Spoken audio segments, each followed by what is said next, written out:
पर होती हैं। आए, नाम बताया, अपना आधार दिखाया और हमारे को इलाज मिल जाता है रेगुलर। आम आदमी तो बहुत खुश होना चाहिए, मिलती नहीं सर्विसेज कहीं भी, क्योंकि आम आदमी को क्या चाहिए, मेडिसिन चाहिए, कंसल्टेशन चाहिए, वो मिल जाती है। हिंदुस्तान में पहला शहर है दिल्ली जहाँ पे मोहल्ला क्लिनिक बने हुए हैं और ऑल ओवर वर्ल्ड भी इसको जो है अप्रिशिएट किया गया है। मैं तो यही कहूँगा सरकार की सोच बहुत अच्छी है, क्योंकि इससे पहले तो कोई देखते ही नहीं। Kejriwal is the first man to introduce all these things and medical में इससे अच्छी फैसिलिटी नहीं मिल सकती।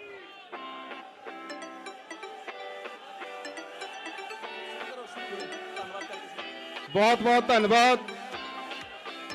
बैठो जी बैठो। बहुत बहुत धन्यवाद ਤੁਹਾਡਾ ਸਾਰਿਆਂ ਦਾ। ਸਾਡੇ ਵਿੱਚ ਅੱਜ ਦੇ ਸਾਡੇ ਮੁੱਖ ਮਹਿਮਾਨ ਸਟੇਜ ਤੇ ਬਿਰਾਜਮਾਨ ਹਿੰਦੁਸਤਾਨ ਦੇ ਲੋਕਾਂ ਦੀ ਦਿਲਾਂ ਦੀ ਧੜਕਣ, ਪੰਜਾਬ ਦੀ ਉਮੀਦ, ਦਿੱਲੀ ਦੇ ਮੁੱਖ ਮੰਤਰੀ ਸ਼੍ਰੀ ਅਰਵਿੰਦ ਕੇਜਰੀਵਾਲ ਸਾਹਿਬ, मैं इन्हों स्टेज ते आने ते धन्यवाद करदा, जी आया कहंदा। उन्हां दे नाल बैठे साडे पंजाब दे प्रधान सरदार भगवंत सिंह मान जी, नाल ही बैठे दिल्ली दे MLA सरदार जरनैल सिंह जी, नाल बैठे साडे दिल्ली दे MLA दिल्ली जल बोर्ड के चेयरमैन राघव चड्डा जी, पंजाब के आपोजिशन के लीडर हरपाल चीमा जी, साडे विच आए हुए अज दे साडे मेहमान आटो वाले वीर, टैक्सी यूनियन के प्रधान, आटो यूनियन के प्रधान, टैक्सी ड्राइवर, वाहेगुरू जी का खालसा, वाहेगुरू जी की फतेह। साथियों, मैं भी एक तुहाडे वर्गा टैक्सी वाला ही ड्राइवर सी। अज जे मैनू इस स्टेज ते बोलण दा मौका मिलिया, ये सारा साडे कौमी कन्वीनर श्री अरविंद केजरीवाल होना दी करके मिलिया है कि एडी बड़ी स्टेज ते मैं बोल सका।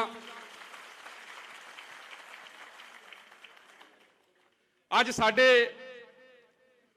टैक्सी वालियां नाल ते आटो वाले भरावां दे नाल गलबात करन वास्ते साडे दिल्ली दे मुख्य मंत्री साहब आए है। मैनू भी टैक्सी दे ते आटो वालियां दी प्रॉब्लम बहुत करके, क्योंकि मैं भी 20 साल दिल्ली दे विच टैक्सी दा काम करिया है, तो सारियां प्रॉब्लमां सोडे नाल मैनू भी पूरियां पता किहड़ियां प्रॉब्लमां सीआं। पर जदों तो दिल्ली दे विच आम आदमी पार्टी की सरकार आई है, अज जिन्ने भी आटो वाले है वो सारे केजरीवाल की सरकार तो, दिल्ली की सरकार तो खुश है, नहीं तो पहले सारे परेशान थे। अज किसी भी आटो वाले नूं, किसी भी टैक्सी वाले नूं RTO दफ्तर, DTO दफ्तर जाके दलालां दी लोड़ नहीं पैंदी, उत्थे सारा काम ऑनलाइन हुंदा है। पर उल्टा पंजाब दे विच अज पूरा भ्रिष्टाचार फैलिया होया है। जदों तो परसों तो पता लग्या है पंजाब दी सरकार नूं कि दिल्ली दे मुख्य मंत्री साहब केजरीवाल साहब लुधियाने दे विच आ रहे हैं, लुधियाने की धरती ते आटो टैक्सी वाले नाल गलबात करने वास्ते आ रहे हैं, तो पंजाब दे मुख्य मंत्री चरणजीत सिंह चन्नी होणां नूं हत्थां पैरां दी पै गई। उन्होंने भी अज लुधियाने दे विच प्रोग्राम रख दिता। इन्नी डर गई पंजाब की सरकार, चरणजीत सिंह चन्नी की सरकार। बड़े बड़े लालच दिते साडे आटो वाले प्रधानां नूं, टैक्सी वाले प्रधानां नूं चुक के लै गई पुलिस, प्रशासन चुक के लै गया कि तुसीं आम आदमी पार्टी दे केजरीवाल साहब नाल गलबात नहीं करनी, साडे नाल गलबात करो। पर मैं चन्नी साहब की सरकार नूं पुछना चाहता है कि 5 साल तुसीं क्यों नहीं, पौने 5 साल हुण तां 1.5 महीना सरकार दा रह गया है, क्यों नहीं ना आटो वाले नाल गल करी? करोना की कितनी भयानक बीमारी आई है, क्यों नहीं टैक्सी वाले की सार लई है? अज सारियां दे परमिट उसे तरह पे है, इन्हां नूं जुर्माने लग गए, टैक्सियां नहीं चलदियां, आटो नहीं चलते। सब तो बड़ी करप्शन पंजाब दे विच हो रही है। जो तुसीं सारे कागज भी आटो लैन, टैक्सी वाले, ट्रांसपोर्ट वाले सारे भर दिंदे ऑनलाइन, पर तुहानूं अपनी RT लैण वास्ते भी दलालां दा सहारा लेना पैंदा, RTO दफ्तर जाना पैंदा है। ਇਹ ਸਾਰਾ ਕੁਝ ਦਿੱਲੀ ਦੀ ਮੁਕਤੀ ਮਿਲ ਚੁੱਕੀ ਹੈ ਸਾਰੇ ਇਹਨਾਂ ਕੰਮਾਂ ਤੇ ਵੀਰੋ ਬਾਕੀ ਨਾਲ ਗੱਲ ਕਰਾਂਗੇ। ਹੁਣ ਮੈਂ ਸਾਡੇ ਪੰਜਾਬ ਦੇ ਪ੍ਰਧਾਨ, ਪੰਜਾਬ ਦੀ ਸ਼ਾਨ ਭਗਵੰਤ ਮਾਨ ਜੀ ਉਹਨਾਂ ਨੂੰ ਬੇਨਤੀ ਕਰਾਂਗਾ ਕਿ ਤੁਹਾਡੇ ਨਾਲ ਆ ਕੇ ਗੱਲਬਾਤ ਕਰਨ।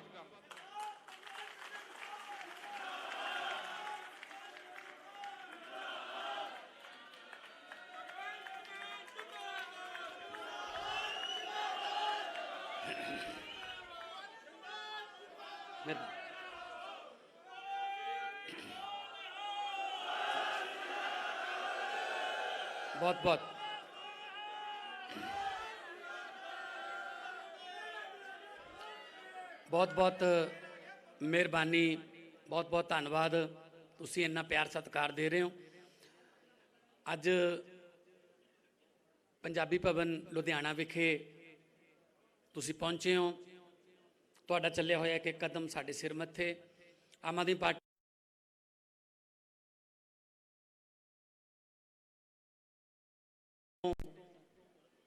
हरमन प्यारे मुख्यमंत्री श्री अरविंद केजरीवाल जी, आम आदमी पार्टी के विरोधी धिर के नेता MLA दिड़बा हरपाल चीमा जी, आम आदमी पार्टी के पंजाब के राजनीतिक मामलों के इंचार्ज दिल्ली तो 3 बार तिलक नगर तो MLA जरनैल सिंह जी, आम आदमी पार्टी के सह इंचार्ज राघव चड्डा जी,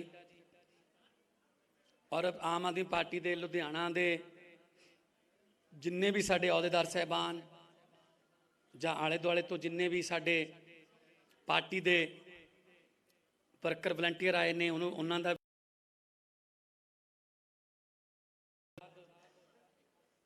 का जिहड़े ऑटो रिक्शा टैक्सी ड्राइवर जिहड़े 10 नौहां की असल च 20 नौहां की कमाई करते हैं, क्योंकि 10 नौ तो स्टीयरिंग ते हो गए तो बाकी जिहड़े पैरां वाले 10 नौ ने वो क्लच ते ब्रेक ते हो गए।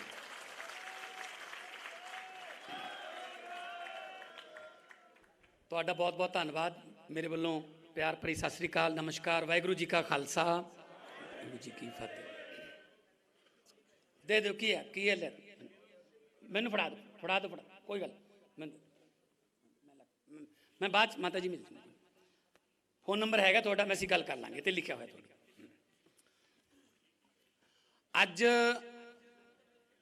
आम आदमी पार्टी आम आदमियां नूं मिलण आई है, क्योंकि जिहड़े अंग्रेजी च कहने हैंड टू माउथ ने, पंजाबी च कह लीए कि जो उस दिन कमाउंदे ने उसे दिन ही खांदे ने। उन्हां दीयां समस्यावां नूं कदे किसे ने सीरीयस नहीं लिया, किसे गौरमेंट ने उन्होंने गंभीर नहीं लिया, ना किसे मैनीफेस्टो च उन्हां दा नाम आउंदा है। सिर्फ 2-4 लाइनां लिख दिंदे है, पर उन्हां दीयां समस्यावां की ने ये सुनने की कोई कोशिश नहीं करता। इस कोशिश की शुरुआत की सी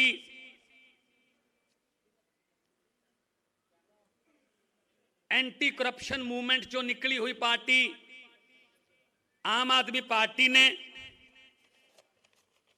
जदों दिल्ली दे विच ऑटो रिक्शे वाले नाल गल की अरविंद केजरीवाल जी ने, क्योंकि दिल्ली काफ़ी वड्डी गिणती च ऑटो रिक्शा वाले ने, ड्राइवर ने, जदों उन्हां नाल वड्डियां वड्डियां मीटिंगां कीतियां तां उन्हां ने जो अपनियां समस्यावां दसियां, बहुते उन्हां चों जांदे होए प्रोग्राम तो फंक्शन तो बाद रोंदे हुए देखे गए कि सानू भी किसी ने बंदे समझिया, सानू भी किसी ने पुछया भी थोड़ियां की समस्यावां ने। सो उत्थों ये शुरुआत हुई सी। आम आदमी पार्टी ड्राइंग रूमां च बैठ के मैनीफेस्टो नहीं बनाउंदी दूजियां पार्टियां वांगू। आम आदमी पार्टी लोकां च जाके लोकां नूं पुछ के उन्हां दीयां समस्यावां नूं पुछ के, क्योंकि जिथे समस्या है हल भी उत्थे ही है, उत्थों ही हल पुछ के फिर अपना मैनीफेस्टो बनाउंदी है। ਉਹ ਗੱਲ ਅਸੀਂ ਤੁਹਾਡੇ ਨਾਲ ਕਰਨ ਆਏ ਹਾਂ। ਇਸ ਤੋਂ ਪਹਿਲਾਂ ਅਸੀਂ ਲੁਧਿਆਣੇ ਵਿਖੇ ਆਏ, ਵਪਾਰੀਆਂ ਨਾਲ ਮਿਲੇ। ਇਸ ਤੋਂ ਪਹਿਲਾਂ ਅਸੀਂ ਅੰਮ੍ਰਿਤਸਰ ਆਏ, ਉੱਥੋਂ ਦੇ ਕਾਰੋਬਾਰੀਆਂ ਨਾਲ ਮਿਲੇ। ਅਸੀਂ ਮਾਨਸਾ ਗਏ, ਕਿਸਾਨਾਂ ਨੂੰ ਮਿਲੇ। ਅੱਜ ਮੋਗੇ ਗਏ, ਭੈਣਾਂ ਨੂੰ, ਮਾਵਾਂ ਨੂੰ, ਮਹਿਲਾਵਾਂ ਨੂੰ ਮਿਲ ਕੇ ਆਏ ਹਾਂ।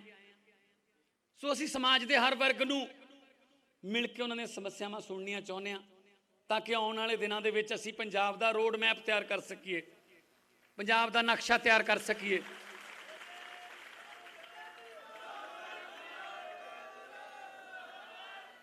ਇਹ ਸਾਡਾ ਜਿਹੜਾ ਮੈਨੀਫੈਸਟੋ ਹੈ, ਇਹ ਪਾਣੀ ਤੇ ਬੱਸਾਂ ਚਲਾਉਣ ਵਾਲਾ ਨਹੀਂ ਹੈਗਾ। ਸਾਡਾ ਜਿਹੜਾ ਮੈਨੀਫੈਸਟੋ ਹੈ, ਇਹ ਚੰਨ ਤੇ ਰੈਲੀਆਂ ਕਰਨ ਵਾਲਾ ਨਹੀਂ ਹੈਗਾ। ਸਾਡਾ ਮੈਨੀਫੈਸਟੋ ਤਾਂ ਧਰਤੀ ਨਾਲ ਜੁੜਿਆ ਹੋਇਆ ਹੈ। ਸਾਡਾ ਮੈਨੀਫੈਸਟੋ ਧਰਤੀ ਨਾਲ ਜੁੜਿਆ ਹੋਇਆ ਹੈ।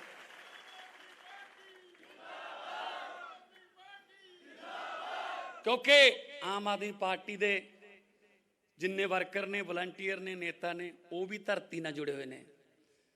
ਮੈਂ ਇਸ ਹਾਲ ਦੇ ਵਿੱਚ ਪਤਾ ਹੀ ਨਹੀਂ ਕਿੰਨੇ ਸ਼ੋਅ ਕੀਤੇ ਹੋਣਗੇ। ਬੜੇ ਪੈਸੇ ਲੈਂਦੇ ਹੁੰਦੇ ਸੀ ਉਦੋਂ। ਅਸੀਂ ਸ਼ੋਅ, ਬਹੁਤ ਸਾਰੇ ਸ਼ੋਅ ਕੀਤੇ ਇਸ ਹਾਲ 'ਚ। ਉਧਰ ਬਾਹਰ ਮੋਹਨ ਸਿੰਘ, ਪ੍ਰੋਫੈਸਰ ਮੋਹਨ ਸਿੰਘ ਮੇਲਾ, ਉੱਥੇ ਬੜੀ ਵਾਰੀ ਪਰਫਾਰਮ ਕੀਤਾ ਹੈ। ਇਕਬਾਲ ਮਾਲ ਜੀ ਬੈਠੇ ਹੈ, ਕੈਨੇਡਾ ਤੋਂ ਆਏ ਹੈ, ਉਹਨਾਂ ਨਾਲ ਵੀ ਬਹੁਤ ਸਾਰੇ ਇੱਥੇ ਸਾਹਿਤਕ ਮਿਲਣੀਆਂ ਹੋਈਆਂ ਨੇ। ਪਰ ਪੈਸੇ ਕਮਾਉਣੇ ਹੁੰਦੇ, ਬੜੇ ਕਮਾ ਲੈਂਦੇ। ਕੋਈ ਘਾਟ ਨਹੀਂ ਸੀ, ਪਰਮਾਤਮਾ ਵੱਲੋਂ ਜੋ ਕਲਾ ਦਿੱਤੀ ਹੈ ਉਹਨੂੰ ਵਰਤ ਲੈਂਦੇ। ਪਰ ਮੇਰੇ ਦਿਲ 'ਚ ਇੱਕ ਗੱਲ ਬੜੀ ਰੜਕਦੀ ਸੀ ਕਿ ਭਗਵੰਤ ਮਾਨਾ, ਹਾਸੇ ਵੀ ਉਦੋਂ ਹੀ ਚੰਗੇ ਲੱਗਦੇ ਨੇ ਜਦੋਂ ਲੋਕਾਂ ਦੇ ਚੁੱਲ੍ਹਿਆਂ 'ਚ ਅੱਗ ਮੱਚਦੀ ਹੋਵੇ।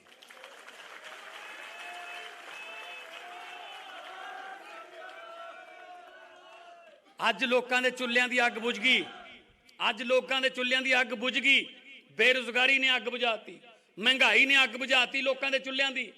ਗਰੀਬੀ ਨੇ, ਬੇਰੁਜ਼ਗਾਰੀ ਨੇ, ਮਹਿੰਗਾਈ ਨੇ, ਗਰੀਬੀ ਨੇ, ਭ੍ਰਿਸ਼ਟਾਚਾਰੀ ਨੇ। ਅੱਜ ਅਸੀਂ ਭੱਜ ਰਹੇ ਹਾਂ ਇੱਥੋਂ। ਚਾਹੇ ਆਟੋ ਰਿਕਸ਼ੇ ਵਾਲਾ ਹੈ, ਚਾਹੇ ਟੈਕਸੀ ਵਾਲਾ ਹੈ, ਚਾਹੇ ਕੋਈ ਜ਼ਿਮੀਂਦਾਰ ਹੈ, ਉਹ ਆਪਦੇ ਬੱਚੇ ਨੂੰ, ਆਪਦੇ ਬੇਟੇ ਬੇਟੀ ਨੂੰ ਕਹਿੰਦਾ, ਪੁੱਤ 10ਵੀਂ ਕਰ ਲੈ, 12ਵੀਂ ਕਰ ਲੈ, ਆਈਲੈਟਸ ਕਰ ਲੈ, 6 ਬੈਂਡ 7 ਬੈਂਡ ਲੈ, ਇੱਥੋਂ ਭਾਜਾ ਕੈਨੇਡਾ ਨੂੰ, ਆਸਟ੍ਰੇਲੀਆ ਨੂੰ ਭਾਜਾ ਪੁੱਤ। ਇੱਥੇ ਕੁਛ ਨਹੀਂ ਰੱਖਿਆ।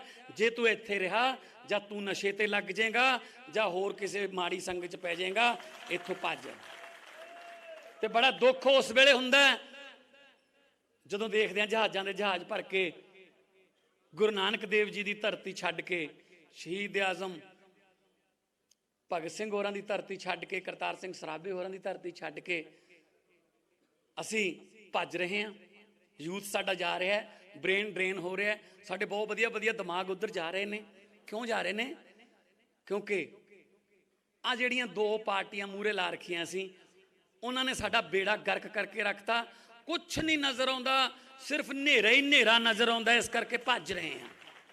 ਹੁਣ ਥੋੜੀ ਜੀ ਹਨੇਰੀ ਸੁਰੰਗ ਦੇ ਵਿੱਚੋਂ ਆਮ ਆਦਮੀ ਪਾਰਟੀ ਦੇ ਰੂਪ 'ਚ, ਕੇਜਰੀਵਾਲ ਦੇ ਰੂਪ 'ਚ ਇੱਕ ਚਾਨਣ ਦੀ ਲਕੀਰ ਜੀ ਦਿਸਣ ਲੱਗੀ ਹੈ ਕਿ ਹਾਂ ਸ਼ਾਇਦ ਇਸ ਸੁਰੰਗ ਦੇ ਵਿੱਚੋਂ ਬਾਹਰ ਨਿਕਲਣ ਦਾ ਰਸਤਾ ਆਪਾਂ ਨੂੰ ਲੱਗ ਜੇ। ਸੋ ਆਹ ਗੱਲ ਕਰਨ ਆਇਆ ਤੁਹਾਡੇ ਨਾਲ। ਮੈਨੂੰ ਪਤਾ ਤੁਹਾਡੀਆਂ ਸਮੱਸਿਆਵਾਂ ਦਾ। ਲਾਕਡਾਊਨ ਲੱਗਿਆ, ਸਾਰਾ ਕਾਰੋਬਾਰ ਠੱਪ ਹੋ ਗਿਆ ਸਾਰਿਆਂ ਦਾ। ਜਿਨ੍ਹਾਂ ਕੋਲੇ ਪੈਸੇ ਹੈਗੇ ਸੀ ਜਮ੍ਹਾਂ ਕੀਤੇ ਹੋਏ, ਚਲੋ ਚਲਾ ਲਿਆ ਉਹਨਾਂ ਨੇ ਕੰਮ। ਪਰ ਦਿਹਾੜੀ ਵਾਲਾ, ਰੇਹੜੀ ਵਾਲਾ, ਉਹ ਕੀ ਕਰੂਗਾ? ਉਹ ਛੱਡਤਾ ਕਿਸਮਤ ਤੇ। ਕਿਸਮਤ ਤੇ ਛੱਡਤਾ। ਵੈਸੇ ਤਾਂ ਸਾਰਾ ਪੰਜਾਬ ਹੀ ਕਿਸਮਤ ਤੇ ਛੱਡ ਰੱਖਿਆ। ਕੋਈ ਚੀਜ਼ ਨਹੀਂ ਛੱਡੀ ਇਹਨਾਂ ਨੇ ਖਾਣ ਕਨੀਓ। ਸਭ ਚੀਜ਼ਾਂ ਖਾ ਗਏ। ਨਾ ਸਰਕਾਰੀ ਹਸਪਤਾਲ ਛੱਡਿਆ ਕੋਈ, ਨਾ ਸਰਕਾਰੀ ਕਾਲਜ ਛੱਡਿਆ ਕੋਈ, ਨਾ ਸਰਕਾਰੀ ਸਕੂਲ ਕੋਈ ਕੰਮ ਦਾ। ਸਰਕਾਰੀ ਸੜਕਾਂ ਵੀ ਨਹੀਂ ਹੈਗੀਆਂ। ਜਿਹੜੀਆਂ ਸੜਕਾਂ ਨੇ ਸਾਰੀਆਂ ਪ੍ਰਾਈਵੇਟ ਨੇ। ਇਹ ਕੰਪਨੀਆਂ ਨੇ ਬਣਾਈਆਂ ਨੇ, ਪੈਸੇ ਲੈਂਦੇ ਆ, ਟੋਲ ਟੈਕਸ। ਸੋ ਵੀਰੋ, ਜੇ ਚੰਗੀ ਨੀਤ ਵਾਲੀ ਸਰਕਾਰ ਆ ਜੇ ਤਾਂ ਕਿਸਮਤ ਪਲਟ ਸਕਦੀ ਹੈ। ਤੇ ਜੇ ਕਿਸਮਤ ਬਦਲਣੀ ਹੈ, मेरी गल याद रख लियो, ਤੁਹਾਡੇ ਕੋਲੇ बहुत सवारियां बहदियां, आउंदे ਜਾਂਦੇ ਤੁਹਾਡੇ ਨਾਲ ਗੱਲਾਂ भी करते हैं। ਤੁਸੀਂ भी कह ਦਿਓ कि भगवंत मान आया सी पंजाबी भवन च, केजरीवाल जी आए सी, एक गल कह के गए सी, जे आपदी अपने घरदियां दी ते अपने पंजाब दी किस्मत बदलनी है तो मशीन वाले बटन बदल लो।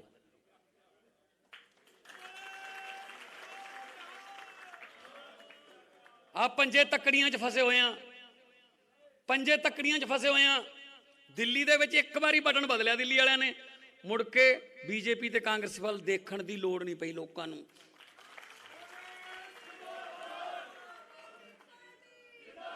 मैनू पत्रकारां ने पूछा, पिछले दिन मैं उत्तराखंड गया पार्टी वालों प्रचार करन, इधर जसपुर, बाजपुर, रुद्रपुर।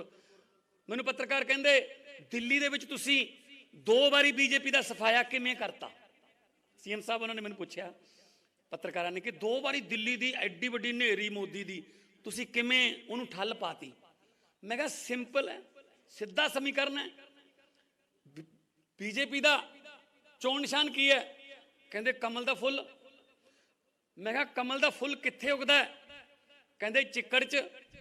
मैं कहा साडा चोण निशान की है? कहते झाड़ू। मैं कहा झाड़ू की करदा है? कहते चिक्कड़ की सफाई। मैं कहा चिक्कड़ साफ करता, कमल का फुल उगे ही नहीं।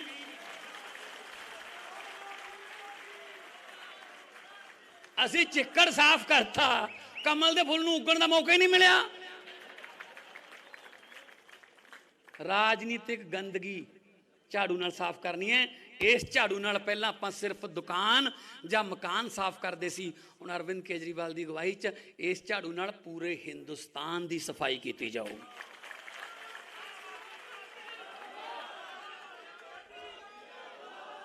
इत्थे इत्थे बड़े बड़े बड़े बोर्ड ला के अपने आप नूं मसीहे कहाउण वाले बहुत फिरदे है। इत्थे 25 साल राज करांगे दे नारे देने वाले बहुत फिरदे है। इदां फोटोआं नाल बोर्ड लाउण नाल नहीं हुंदा काम। इहदे वास्ते घालना घालनी पैंदी है, लोकां दे दिलां च वड़ना पैंदा है। हुकूमत वो करते हैं जिनका दिलों पर राज होता है। हुकूमत वो करते हैं जिनका दिलों पर राज होता है। यूं कहने को तो मुर्गे के सर पे भी ताज होता है। सो दिलों दे विच वड़न वास्ते घालना घालनियां पैंदियां ने। अरविंद केजरीवाल जी ने राजनीति की दशा ते दिशा दोनों बदलतियां। इस करके केजरीवाल जदों भी बोलदा है उहदे पिछे पिछे मगर मगर बोलते हैं। बड़े अजकल आए हुए ने जिहड़े जिवें पहलां सानूं पहाड़े पढ़ाउंदे हुंदे सी, 1 दूनी दूनी, असीं भी कहंदे हुंदे सी 1 दूनी दूनी, 2 दूनी 4, 2 दूनी 4। अरविंद केजरीवाल पंजाब च आके जो भी बोलदा है, आ जिहड़ी हुण साडी सरकार बनी है मंग पिछे पिछे बोलदी है भी चलो भी जो कही जांदे चलो। इदां नहीं होना, इदां काम नहीं होना। सो तुसीं असली देश भगत तुसीं हो, जिहड़े मेहनत करदे हो, कोई ठगी नहीं मारदे, किसी बैंक का पैसा लेके नहीं भजदे, किसी नूं तुसीं तंग नहीं करदे। असली देश भगत तुसीं हो जिहड़े मेहनत की कमाई नाल अपने बच्चे पालदे हो। हाँ, तुहाडे बच्चों नूं वधिया पढ़ाई मिल जे तां इहदे वर्गा कोई रीस नहीं ते पुन्न नहीं।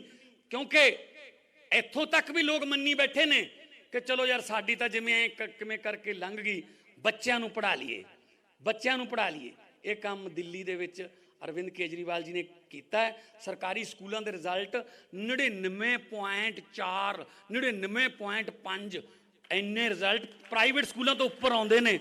उत्थे कौन पढ़दा है? उत्थे रिक्शे वाले का बच्चा, उत्थे झुग्गी झोपड़ी वाले का बच्चा। सो मैं आप खुद जाके देखा कि दिल्ली के स्कूलों के विच एक DC का बच्चा, एक रिक्शे वाले का बच्चा ते एक नाल किसी झुग्गी झोपड़ी वाले का बच्चा इक्को बेंच ते बैठ के इक्को किताब पढ़न लाते केजरीवाल।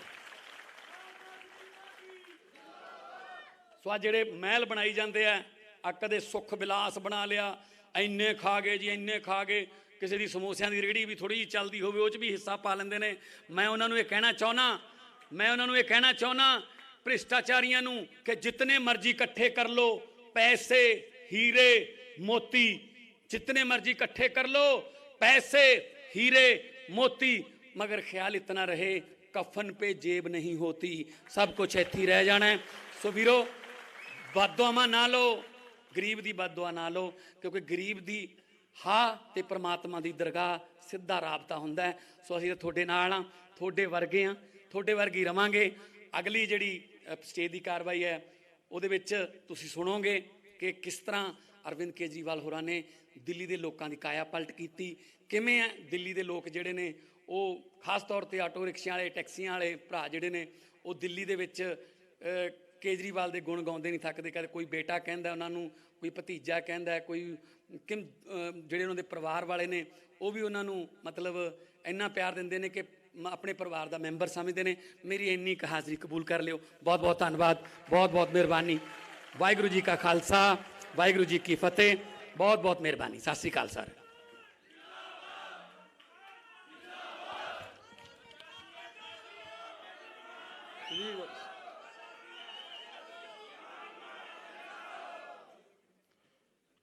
ਮਾਨ ਸਾਹਿਬ ਨੇ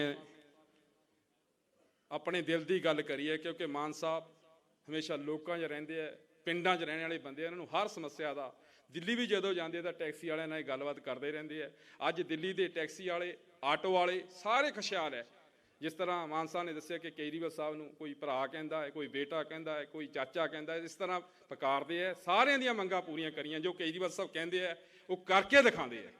ਇਸ ਕਰਕੇ ਮਾਨ ਸਾਹਿਬ ਨੇ ਇੱਕ ਗੱਲ ਕਰੀ ਇੱਥੇ ਕਿ ਟੈਕਸੀ ਵਾਲੇ 18 ਘੰਟੇ, ਟੈਕਸੀ ਆਟੋ ਵਾਲੇ 24 ਘੰਟੇ ਕੰਮ ਕਰਦੇ ਆ ਮਾਨ ਸਾਹਿਬ। ਕਿਉਂਕਿ ਮੈਂ ਖੁਦ ਕੰਮ ਕਰਕੇ ਦੇਖਿਆ। ਮੈਂ ਵੀ ਇੱਕ ਟੈਕਸੀ ਸਿੱਖਣ ਵਾਸਤੇ ਗਿਆ ਸੀ ਦਿੱਲੀ, 100 ਰੁਪਏ ਲੈ ਕੇ ਘਰ ਤੋਂ 8 ਮਹੀਨੇ ਰੋਟੀ ਪਰ ਕੰਮ ਕਰਿਆ, 1200 ਦੀ ਨੌਕਰੀ ਕਰੀ ਤੇ ਟਰਾਂਸਪੋਰਟਰ ਖੜੀ ਕਰੀਏ। ਬੜੀ ਮਿਹਨਤ ਕਰੀ ਹੈ ਮੈਂ। ਆਪਣੇ ਜ਼ਿੰਦਗੀ ਦੇ 10 ਸਾਲ ਲਗਾਤਾਰ 1 ਘੰਟਾ ਨਹੀਂ ਸੁੱਤਾ ਤਾ। ਬਹੁਤ ਟੈਕਸੀਆਂ ਵਾਲੇ ਪੈਸੇ ਕਮਾ ਕੇ ਆਪਣੇ ਘਰ ਚਲਾਉਂਦੇ ਹੈ। ਇਸੇ ਤਰ੍ਹਾਂ ਮੈਨੂੰ ਤੁਹਾਡੀਆਂ ਸਾਰੀਆਂ ਸਮੱਸਿਆ ਦਾ ਪਤਾ ਹੈ। ਪਰ ਮੈਂ ਤੁਹਾਡੇ ਨਾਲ ਇੱਕ ਵਾਅਦਾ ਵੀ ਕਰਦਾ ਹੈ ਕਿ ਮੈਂ ਰੋਪੜ ਦੇ ਵਿੱਚ ਮੇਰਾ ਹਲਕਾ ਹੈ, ਉੱਥੋਂ ਮੈਂ MLA ਹੈ, ਉੱਥੋਂ ਕਿਸੇ ਵੀ ਟੈਕਸੀ ਵਾਲੇ ਨੂੰ, ਟਰੱਕ ਵਾਲੇ ਨੂੰ, ਆਟੋ ਵਾਲੇ ਨੂੰ ਕੋਈ ਪੁਲਿਸ ਵਾਲਾ, ਕੋਈ RTO ਨਹੀਂ ਘੇਰਦਾ। ਉਹ ਕਹਿੰਦੇ ਜੀ ਸੰਦੋਆ ਸਾਹਿਬ ਨਾਲ ਗੱਲ ਕਰਾ ਦਈਏ, ਸਾਰੇ ਛੱਡ ਦਿੰਦੇ। ਕਿਸੇ ਦਾ ਚਲਾਨ ਵੀ ਕਰਦਾ ਤਾਂ RTO ਆਪ ਭੁਗਤਦਾ ਉੱਥੇ ਚਲਾਨ। ਕਿਸੇ ਦੀ ਹਿੰਮਤ ਨਹੀਂ ਉੱਥੇ ਕਿਸੇ ਦਾ ਚਲਾਨ ਕਰਨਾ। ਤੇ ਮੈਂ ਹੁਣ ਸਾਡੇ ਕੁਛ ਬੁਲਾਰੇ ਆਟੋ ਵਾਲੇ ਵੀਰ ਪ੍ਰਧਾਨ ਬੋਲਣਗੇ, ਉਹਨਾਂ ਨੂੰ ਟਾਈਮ ਦਿੰਦਾ। ਸਤੀਸ਼ ਕੁਮਾਰ ਜੀ ਪ੍ਰਧਾਨ district auto rickshaw workers federation, ਕਿ ਉਹਨਾਂ ਕੋਲ ਮੈਕ ਪਹੁੰਚਾਇਆ ਜਾਵੇ ਤੇ ਉਹ ਸਾਡੇ CM ਸਾਹਿਬ ਨੂੰ, ਹਿੰਦੁਸਤਾਨ ਦੀ ਧੜਕਣ ਨੂੰ ਆਪਣੀ ਆਵਾਜ਼ ਦੱਸਣ, ਦਿੱਲੀ ਦੇ ਉਮੀਦ ਨੂੰ ਆਪਣੀ ਆਵਾਜ਼ ਦੱਸਣ।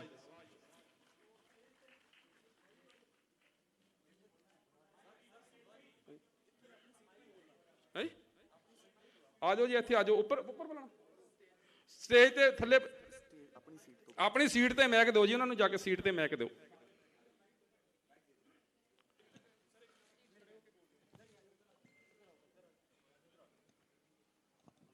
ਸਤੀਸ਼ ਜੀ ਬੋਲੋ। ਜੈਕਾਰਾ ਵੀਰ ਬਜਰੰਗੀ, ਹਰ ਹਰ ਮਹਾਦੇਵ, ਬੋਲੇ ਸੋਨੇਹਾ। ਅੱਜ ਇਹੋ ਜਿਹਾ ਦਿਹਾੜਾ ਜਿਹੜਾ ਸਾਡੇ ਕਦੇ ਵਿੱਚ ਆਇਆ ਹੀ ਨਹੀਂ। ਅੱਜ ਤੱਕ ਸਾਨੂੰ ਕਿਸੇ ਵੀ MLA ਜਾਂ ਕੌਂਸਲਰ ਤੱਕ ਨੇ ਸਾਨੂੰ ਕਦੇ ਬਾਤ ਹੀ ਨਹੀਂ ਪੁੱਛੀ, ਨਾ ਸਾਨੂੰ ਆਪਣੇ ਕੋਲ ਬੁਲਾਇਆ। ਤੇ ਅੱਜ ਅਰਵਿੰਦ ਕੇਜਰੀਵਾਲ ਜੀ ਨੇ ਸਾਨੂੰ ਖੁਦ ਬੁਲਾ ਕੇ ਮੀਟਿੰਗ ਕੀਤੀ। ਸਾਨੂੰ ਮਤਲਬ ਅਰਵਿੰਦ ਕੇਜਰੀਵਾਲ ਜੀ ਨਹੀਂ ਇਹ ਲੱਗਦੇ, ਸਾਨੂੰ ਐ ਲੱਗਦਾ ਜਿਵੇਂ 14 ਸਾਲ ਦਾ ਬਨਵਾਸ ਕੱਟ ਕੇ ਸ਼੍ਰੀ ਰਾਮਚੰਦਰ ਜੀ ਅਯੁੱਧਿਆ ਆਉਂਦੇ ਨਾ, ਤੇ ਨਾਲ ਉਹਨਾਂ ਦੀ ਟੀਮ ਹੁੰਦੀ ਆ, ਭਰਤ ਜੀ, ਸ਼ਤਰੂਘਨ ਜੀ ਤੇ ਲਕਸ਼ਮਣ ਜੀ। ਸਾਨੂੰ ਉਹ ਟੀਮ ਨਜ਼ਰ ਆਉਂਦੀ ਹੈ ਜਿਹੜੀ ਟੀਮ ਮਤਲਬ ਕਿ ਇੱਥੇ ਆ ਕੇ ਸਾਡਾ ਉਧਾਰ ਕਰਨ ਆਈ ਆ। ਸਾਡੇ ਮੂੰਹ ਤੇ ਇੱਕ ਪਾਸੇ ਖੁਸ਼ੀਆਂ ਨੇ, ਇੱਕ ਪਾਸੇ ਉਦਾਸੀ ਤਾਂ ਵਾ, ਅਸੀਂ ਬੜੀਆਂ ਤਕਲੀਫਾਂ ਕੱਟ ਚੁੱਕੇ। ਖੁਸ਼ੀਆਂ ਤਾਂ ਵਾ ਜੇ ਅਸੀਂ ਇੱਥੇ ਬੈਠੇ ਆ, ਸਾਨੂੰ ਐ ਲੱਗਦਾ ਅਸੀਂ ਦਿੱਲੀ ਚਲੇ ਗਏ ਕਿ ਦਿੱਲੀ ਇੱਥੇ ਆ ਗਈ। ਜੋ ਦਿੱਲੀ ਦੀਆਂ ਅਸੀਂ ਆਟੋ ਰਿਕਸ਼ਾ ਚਾਲਕਾਂ ਦੀਆਂ ਅਸੀਂ ਸੁਣਦੇ ਸੀਗੇ ਵੀ ਉਹਨਾਂ ਨੂੰ ਬਹੁਤ ਸਹੂਲਤਾਂ ਮਿਲ ਰਹੀਆਂ ਨੇ, ਬੜਾ ਉਹ ਖੁਸ਼ ਨੇ। ਮੈਂ ਖੁਦ ਦਿੱਲੀ ਗਿਆ ਇੱਕ ਦਿਨ, ਮੈਂ ਜਾਣਾ ਹੁੰਦਾ ਸ਼ਨੀ ਸ਼ਿੰਗਨਾਪੁਰ ਮਹਾਰਾਸ਼ਟਰ, ਤੇ ਇੱਕ ਰਾਤ ਦਿੱਲੀ ਰਹਿ ਕੇ ਜਾਣਾ। ਮੈਂ ਆਟੋ ਕੀਤਾ, ਆਟੋ ਵਾਲੇ ਨੂੰ ਮੈਂ ਪੁੱਛਿਆ, ਮੈਂ ਕਿਹਾ ਵੀ ਇੱਥੇ ਤੁਹਾਡੇ ਕਿਵੇਂ ਸਿਸਟਮ ਚੱਲਦਾ। ਉਹਨੇ, ਮੈਂ ਤੁਹਾਨੂੰ ਗੁਣ ਦੱਸ ਨਹੀਂ ਸਕਦਾ ਕਿਉਂਕਿ ਟਾਈਮ ਬੜਾ ਥੋੜਾ, ਇੰਨੇ ਕੁ ਗੁਣ ਗਾਏ, ਇੰਨੇ ਕੁ ਗੁਣ ਗਾਏ ਜਿਹੜਾ ਪੁੱਛ ਹੀ ਨਾ, ਤੁਸੀਂ ਬਿਲਕੁਲ ਨਾ ਪੁੱਛੋ। ਪਾਣੀ ਦੇ ਬਿੱਲ ਫਰੀ, ਬਿਜਲੀ ਦੇ ਬਿੱਲ ਫਰੀ, ਕੋਈ ਚਲਾਨ ਨਹੀਂ ਉਹਨਾਂ ਦਾ। ਜੇ ਕੋਈ ਦੋਸ਼ੀ ਹੈ ਵੀ 50 ਰੁਪਏ 100 ਰੁਪਏ ਦਾ ਚਲਾਨ ਹੁੰਦਾ ਆਟੋ ਰਿਕਸ਼ਾ ਦਾ। ਤੇ ਮੈਂ ਆਪਣੇ ਪੰਜਾਬ ਦੀ ਗੱਲ ਕਰਾਂ ਤੇ ਤੁਹਾਡੇ ਅੱਖਾਂ 'ਚ ਅਥਰੂ ਆ ਜੂਗੇ ਬਿਲਕੁਲ। ਮੈਂ ਕੇਜਰੀਵਾਲ ਸਾਹਿਬ ਤੁਹਾਨੂੰ ਉਹਨਾਂ ਦੀ ਗੱਲਾਂ ਦੱਸਾਂ ਨਾ ਆਪਣੇ ਆਟੋ ਰਿਕਸ਼ਾ ਚਾਲਕਾਂ ਦੀਆਂ, ਇੱਥੇ ਜਿੰਨੇ ਵੀ ਲੋਕ ਬੈਠੇ ਆ ਉਹਨਾਂ ਦੇ ਅੱਖਾਂ ਦੇ ਵਿੱਚ ਹੰਝੂ ਆ ਜੂਗੇ। ਤੁਸੀਂ ਸੁਣ ਕੇ ਹੈਰਾਨ ਹੋ ਜਾਓਗੇ। ਸਾਨੂੰ ਐਦਾਂ ਲੱਗਦਾ ਜਿਵੇਂ 12 ਸਾਲ ਬਾਅਦ ਕਹਿੰਦੇ ਨਾ ਰੋੜੀ ਦੀ ਸੁਣੀ ਜਾਂਦੀ ਆ, ਪਰ ਇਹ ਕੰਮ ਡਬਲ ਹੋ ਗਿਆ ਸਾਡੇ ਲਈ। 24 ਸਾਲ ਬਾਅਦ ਰੂੜੀ ਦੀ ਸੁਣੀ ਗਈ ਹੈ, 24 ਸਾਲ ਬਾਅਦ ਰੂੜੀ ਦੀ ਸੁਣੀ ਗਈ ਹੈ। ਸਾਨੂੰ ਐ ਲੱਗਦਾ ਸਾਡਾ ਹੁਣ ਜਿਹੜਾ ਉਧਾਰ ਹੋਣ ਜਾ ਰਿਹਾ। ਅਸੀਂ ਪ੍ਰਸ਼ਾਸਨ ਕੋਲ ਸਮੇਂ ਦੀਆਂ ਸਰਕਾਰਾਂ ਨੇ ਸਾਡੇ ਨਾਲ ਇੰਨੇ ਧੱਕੇ ਕੀਤੇ, ਤੁਸੀਂ ਸੁਣਿਆ ਨਹੀਂ ਹੋਊਗਾ ਵੀ ਕੋਈ ਸਰਕਾਰ ਇਹੋ ਜੀ ਹੈਗੀ ਆ ਜਿਹੜੀ ਆਟੋ ਰਿਕਸ਼ਾ ਵਾਲਿਆਂ ਕੋਲ ਲੋਨ ਲਵੇ। ਮੈਂ ਤੁਹਾਨੂੰ ਦੱਸਦਾ, ਮੇਰੇ ਆਟੋ ਰਿਕਸ਼ਾ ਵਾਲਿਆਂ ਨੇ ਲੋਨ ਦਿੱਤਾ ਕਾਂਗਰਸ ਸਰਕਾਰ ਨੂੰ। ਹੁਣ ਉਹ ਤੁਸੀਂ ਪੁੱਛੋਗੇ ਕਿਵੇਂ ਤੇ ਕਿੰਨਾ ਲੋਨ ਦਿੱਤਾ? 1 ਅਰਬ ਰੁਪਏ ਲੋਨ ਦਿੱਤਾ। ਹਰ ਚੀਜ਼ ਦਾ ਪ੍ਰੂਫ ਦਊਂਗਾ, ਬਿਲਕੁਲ 100% ਪ੍ਰੂਫ ਦਊਂਗਾ। ਮੇਰੇ ਆਟੋ ਰਿਕਸ਼ਾ ਚਾਲਕਾਂ ਕੋਲੋਂ 1 ਅਰਬ ਰੁਪਏ ਲੋਨ ਲਿਆ ਗਿਆ। ਉਹ ਕਿਵੇਂ? 2017 ਤੋਂ ਲੈ ਕੇ 2021 ਤੱਕ ਆਟੋ ਰਿਕਸ਼ਾ ਚਾਲਕਾਂ ਦਾ ਲਾਇਸੈਂਸ ਹੀ ਨਹੀਂ ਬਣਿਆ। 2017 ਤੋਂ ਲੈ ਕੇ 2021 ਤੱਕ ਆਟੋ ਰਿਕਸ਼ਾ ਦਾ ਲਾਇਸੈਂਸ ਨਹੀਂ ਬਣਿਆ। ਉਹਨਾਂ ਦੇ ਚਲਾਨ ਕੀਤੇ ਗਏ। ਇੱਕ ਲਾਇਸੈਂਸ ਦਾ ਚਲਾਨ 5000 ਰੁਪਇਆ ਜੁਰਮਾਨਾ ਹੁੰਦਾ। 30000 ਆਟੋ ਰਿਕਸ਼ਾ ਲੁਧਿਆਣੇ ਸ਼ਹਿਰ ਦੇ ਵਿੱਚ ਚੱਲਦਾ ਤੇ ਪੰਜਾਬ ਦੇ ਵਿੱਚ ਘੱਟੋ ਘੱਟ ਇਹ 1.5 ਲੱਖ ਆਟੋ ਰਿਕਸ਼ਾ ਚੱਲਦਾ ਸਾਰੇ ਪੰਜਾਬ ਦੇ ਵਿੱਚ। ਉਹ ਦੇਖੋ ਤੁਸੀਂ, 5000 ਰੁਪਇਆ ਇੱਕ ਆਟੋ ਰਿਕਸ਼ਾ ਦਾ ਜੁਰਮਾਨਾ ਔਰ 1 ਅਰਬ ਰੁਪਏ ਤੋਂ ਉੱਪਰ ਸਾਡੇ ਕੋਲ ਇਹਨਾਂ ਨੇ ਲੈ ਲਿਆ, ਜਿਹਦੀ ਕੋਈ ਗਿਣਤੀ ਮਿੰਤੀ ਨਹੀਂ। ਸਾਨੂੰ ਵਾਪਸੀ ਨਹੀਂ ਦੇ ਰਹੇ। ਅਸੀਂ ਬੜਾ ਧੱਕਾ ਲਾਇਆ, ਜ਼ੋਰ ਲਾਇਆ, ਪ੍ਰੈਸ ਕਾਨਫਰੰਸ ਕੀਤੀ, ਬੜੇ ਰੋਲੇ ਰੱਪੇ ਪਾਏ ਵੀ ਇਹ ਸਾਡੇ ਕੋਲ ਪੈਸੇ ਕਾਹਦੇ ਲੈ ਰਹੇ ਹੋ ਜਦ ਤੁਸੀਂ ਲਾਇਸੈਂਸ ਬਣਾ ਹੀ ਨਹੀਂ ਸਕਦੇ ਤੇ ਤੁਸੀਂ ਇਹਦੇ ਜੁਰਮਾਨੇ ਕਿਦੋਂ ਲਓਗੇ? ਮੈਂ ਇਹਨਾਂ ਦੇ ਪ੍ਰੂਫ ਦਿੱਤੇ, ਕਹਿੰਦੇ ਜੀ ਇਹ ਤਾਂ ਇਹੀ ਸਿਸਟਮ ਆ ਜੀ। ਮੈਂ ਜਦੋਂ ਉਹਨਾਂ ਨੂੰ ਪ੍ਰੂਫ ਕੀਤਾ ਦਿੱਲੀ ਇਹ ਲਾਇਸੈਂਸ ਬਣ ਰਿਹਾ ਵਾ, ਮਹਾਰਾਸ਼ਟਰ 'ਚ ਬਣ ਰਿਹਾ, ਨਾਲ ਉਹਨਾਂ ਨੇ ਪ੍ਰੂਫ ਲਾਏ। ਪ੍ਰੂਫ ਹੁਣ ਵੀ ਮੇਰੇ ਕੋਲ ਨੇ। ਤੇ ਇਸ ਤੋਂ ਵੱਡਾ ਧੱਕਾ ਤੁਹਾਨੂੰ ਦੱਸਦਾ, ਇੱਕ ਤੁਸੀਂ ਸੁਣਿਆ ਹੋਣਾ ਵੀ ਗੰਨੇ ਦੀ ਰੇਹੜੀ ਚਲਾਉਣ ਵਾਲਾ, ਜਿਹੜਾ ਗੰਨੇ ਦੀ ਰੇਹੜੀ ਧੱਕਣ ਵਾਲਾ ਹੁੰਦਾ, ਉਹਦਾ ਕਦੇ ਚਲਾਨ ਹੁੰਦੇ ਦੇਖਿਆ ਤੁਸੀਂ? ਜਿਹਦੇ ਵਿੱਚ ਨਾ ਇੰਜਨ ਆ ਨਾ ਕੋਈ ਚੈਸੀ ਨੰਬਰ ਆ। 27200 ਰੁਪਏ ਜੁਰਮਾਨਾ ਜੀ ਉਹਦਾ ਕੀਤਾ। ਮੈਂ ਬਿਲਕੁਲ ਪ੍ਰੂਫ ਦਿਨਾ, ਦੇਖੋ ਸਾਹਿਬ ਨੂੰ ਦਿਓ ਜੀ। 27200 ਰੁਪਇਆ ਚਲਾਨ ਕਿਹਦਾ ਹੋਇਆ? ਹੱਥ ਨਾਲ ਧੱਕਣ ਵਾਲੀ ਰੇਹੜੀ ਦਾ। ਤੇ ਆਟੋ ਰਿਕਸ਼ਾ ਦਾ ਕੀ ਹਾਲ ਕੀਤਾ ਤੁਹਾਨੂੰ ਮੈਂ ਦੱਸਾਂ। ਤੁਸੀਂ ਮੇਰੇ ਕੋਲ ਸਾਰੇ ਚਲਾਨਾਂ ਦੀਆਂ ਫੋਟੋ ਕਾਪੀ ਪਈਆਂ, ਮੈਂ ਸਾਹਿਬ ਨੂੰ ਜ਼ਰੂਰ ਦੇ ਕੇ ਆਣੀਆਂ ਉੱਪਰ, ਚਾਹੇ ਮੈਨੂੰ ਜਿਹੜਾ ਮਰਜ਼ੀ ਮਨਾ ਕਰਦੇ, ਮੈਂ ਸਾਰੇ ਰੋਣੇ ਉੱਪਰ ਜਾ ਕੇ ਦਿਖਾਊਂਗਾ ਸਾਰੀਆਂ ਚੀਜ਼ਾਂ। ਸਾਡੇ ਚਲਾਨ 15000, 17000, 26000, 47500 ਰੁਪਏ ਜੁਰਮਾਨੇ। 47500 ਰੁਪਏ ਜੁਰਮਾਨੇ ਕਰਕੇ ਸਾਡੇ ਆਟੋ ਰਿਕਸ਼ਾ ਅੰਦਰ ਬੰਦ ਕਰ ਦਿੱਤੇ ਗਏ।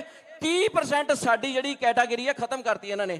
30% ਜਿਹੜੀ ਸਾਡੀ ਰੇਸ਼ੋ ਆ ਨਾ ਆਟੋ ਰਿਕਸ਼ਾ ਦੀ, ਉਹ ਇੱਥੋਂ ਖਤਮ ਕਰ ਦਿੱਤੀ ਗਈ ਹੈ। ਇਹ ਲੋਕਾਂ ਤੱਕ ਪਤਾ ਨਹੀਂ ਗੱਲ ਪਹੁੰਚੀ ਕਿ ਨਹੀਂ ਪਹੁੰਚੀ। ਮੈਂ ਅੱਜ ਤੁਹਾਨੂੰ ਬਿਲਕੁਲ ਕਲੀਅਰ ਕਰਦਾ, ਮੇਰੇ ਕੋਲ ਹਰ ਚੀਜ਼ ਦਾ ਬਿਲਕੁਲ ਪ੍ਰੂਫ ਲਓ, ਬਿਲਕੁਲ 100% ਪ੍ਰੂਫ ਹੋਊਗਾ। ਜਿਹੜਾ ਚਲਾਨ ਕੀਤੇ ਗਏ ਉਹਨਾਂ ਨੂੰ ਜਦੋਂ ਅਸੀਂ ਡਾਕੂਮੈਂਟ ਲੈ ਕੇ ਗਏ ਉੱਥੇ, ਆਰਸੀ ਟਰਾਂਸਪੋਰਟ ਮਹਿਕਮਾ ਬਣਾਉਂਦਾ ਵਾ ਤੇ ਪਰਮਿਟ ਵੀ ਉਹੀ ਬਣਾਉਂਦਾ, ਲਾਇਸੈਂਸ ਵੀ ਬਣਾਉਂਦਾ। ਜਦੋਂ ਅਸੀਂ ਆਪਣੇ ਪੇਪਰ ਲੈ ਕੇ ਗਏ, ਪੇਪਰ ਸੀਨ ਕਰ ਦੋ, ਉਹ ਕੀ ਪਹਿਲਾਂ ਸਿਸਟਮ ਚੱਲਦਾ ਸੀ, ਇਹ ਪੇਪਰ ਸੀਨ ਕਰਕੇ 100 ਰੁਪਇਆ ਫਾਈਨ ਕੀਤਾ ਜਾਂਦਾ ਸੀ। ਉਹ ਜਿਹੜਾ ਅਫੈਂਸ ਸੀਗਾ ਉਹਦਾ 100 ਰੁਪਏ ਜੁਰਮਾਨਾ ਕੀਤਾ ਜਾਂਦਾ ਸੀ। ਪਰ ਉਹਨਾਂ ਨੇ ਕਹਿਤਾ ਇਹ ਅਫੈਂਸ ਪੂਰੇ ਲੈਣੇ ਆ, ਸਰਕਾਰ ਦਾ ਖਜ਼ਾਨਾ ਖਾਲੀ ਆ, ਉਹਨਾਂ ਨੇ ਕਿਸੇ ਤਰੀਕੇ ਵੀ ਭਰਨਾ। ਇਹ ਸਾਡੇ ਕੋਲ ਉਹਨਾਂ ਨੇ ਖਜ਼ਾਨਾ ਭਰਿਆ ਬਿਨਾਂ ਲਾਇਸੈਂਸ ਤੋਂ। ਮੋਟਰ ਵਹੀਕਲ ਐਕਟ ਦੇ ਵਿੱਚ ਕੋਈ ਇਹੋ ਜਿਹੀ ਧਾਰਾ ਨਹੀਂ ਹੈਗੀ ਆਪਾਂ ਕੋਈ ਵਹੀਕਲ ਚਲਾ ਲਈਏ। ਜੇ ਤੁਸੀਂ ਸਾਨੂੰ ਛੂਟ ਦਿੰਦੇ ਹੋ, ਸਰਕਾਰਾਂ ਛੂਟ ਦਿੰਦੀਆਂ ਨੇ ਬਿਨਾਂ ਲਾਇਸੈਂਸ ਤੋਂ ਤੁਸੀਂ ਚਲਾ ਲਓ, ਤੇ ਉਹਦਾ ਚਲਾਨ ਕਿਵੇਂ ਹੋ ਜਾਊਗਾ? ਮੈਂ ਕਹਿੰਦਾ ਸਾਡਾ ਇੰਨਾ ਕੋ ਬੁਰਾ ਹਾਲ ਕੀਤਾ ਤੁਹਾਨੂੰ ਦੱਸ ਨਹੀਂ ਸਕਦੇ। ਯੈਲੋ ਲਾਈਨ ਮੰਗਦੇ ਸਾਡੇ 24 ਸਾਲ ਗੁਜ਼ਰ ਗਏ। 24 ਸਾਲ ਬਾਅਦ ਅੱਜ ਅਰਵਿੰਦ ਕੇਜਰੀਵਾਲ ਆਏ ਆ। ਸਾਨੂੰ ਇਹ ਲੱਗਦਾ ਸਾਡੀ ਜਿਹੜੀ ਹੁਣ ਸੁਣਵਾਈ ਆ ਪੂਰੀ ਹੋਣੀ ਆ। ਯੈਲੋ ਲਾਈਨ ਕਾਹਦੇ ਲਈ ਮੰਗ ਰਹੇ ਸੀ? ਆ ਜਿਹੜੇ ਮੇਰੇ ਭਰਾ ਜਿੰਨੇ ਬੈਠੇ ਆ, ਸਾਨੂੰ ਆਟੋ ਵਾਲਿਆਂ ਨੂੰ ਕਿਉਂ ਗਲਤ ਕਹਿੰਦੇ ਆ? ਤੇ ਟੇਢੇ ਮੇਢੇ ਖੜਦੇ ਆ। ਜੇ ਅਸੀਂ ਸਿੱਧੇ ਖੜਦੇ ਆ, ਪਿੱਛੋਂ ਆਂਦਾ ਪੁਲਿਸ ਵਾਲਾ ਆਂਦਾ ਸਾਡਾ ਚਲਾਨ ਕਰ ਦਿੰਦਾ। ਜਿਹੜਾ ਪੁਲਿਸ ਵਾਲਾ ਆਂਦਾ ਪਿੱਛੋਂ ਆ ਕੇ ਸਾਡਾ ਫੜਦਾ, ਗਲਾਵਾਂ ਫੜਦਾ, ਨਾਲੇ ਹੀ ਚਲਾਨ ਭਰ ਦਿੰਦਾ। ਫਿਰ ਕੀ ਹੁੰਦਾ ਜੀ? ਉਹਦਾ ਚਲਾਨ ਹੋ ਗਿਆ। ਜੇ ਉਹ ਟੇਢਾ ਮੇਢਾ ਖੜਦਾ, ਪਿੱਛੋਂ ਪੁਲਿਸ ਵਾਲੇ ਨੂੰ ਵੀ ਦੇਖਦਾ, ਨਾਲ ਸਵਾਰੀ ਨੂੰ ਵੀ ਦੇਖਦਾ। ਮੈਂ ਅਰਵਿੰਦ ਕੇਜਰੀਵਾਲ ਨੂੰ ਦੱਸੋ, ਸਾਡੇ ਆਟੋ ਰਿਕਸ਼ਾ ਵਾਲੇ 10-10 ਰੁਪਏ ਦੇ ਵਿੱਚ, ਲਾਈਫ ਲਾਈਨ ਹੈ ਇਹ, ਦਿਲ ਦੀ ਧੜਕਣ ਆਟੋ ਰਿਕਸ਼ਾ, ਜਿਹੜਾ ਇੱਕ ਦਰ ਤੋਂ 10 ਕਿਲੋਮੀਟਰ ਤੱਕ ਛੱਡ ਕੇ ਆਉਂਦਾ 10 ਰੁਪਏ ਦੇ ਵਿੱਚ। ਉਹ ਆਪਣੇ ਮਹਿਕਮੇ ਨੂੰ, ਆਪਣੀ ਸਵਾਰੀਆਂ ਨੂੰ ਬਿਲਕੁਲ ਸੁਰੱਖਿਅਤ ਉੱਤੇ ਤੱਕ ਛੱਡ ਕੇ ਆਉਂਦਾ। ਤੇ ਸਾਡੇ ਮਹਿਕਮੇ ਦਾ ਇੰਨਾ ਬੁਰਾ ਹਾਲ ਕੀਤਾ ਗਿਆ, ਇੰਨਾ ਬੁਰਾ ਹਾਲ ਕੀਤਾ ਗਿਆ, ਸਾਡੇ ਕੋਲ ਰੋਣਾ ਵੀ ਨਹੀਂ ਰੋਇਆ ਜਾਂਦਾ। ਸਾਡੇ ਜਿਹੜੇ ਬੱਚੇ ਆ, ਜਿਹੜੇ ਉਹ ਮਤਲਬ ਬੇਰੁਜ਼ਗਾਰ ਹੋ ਚੁੱਕੇ ਆ।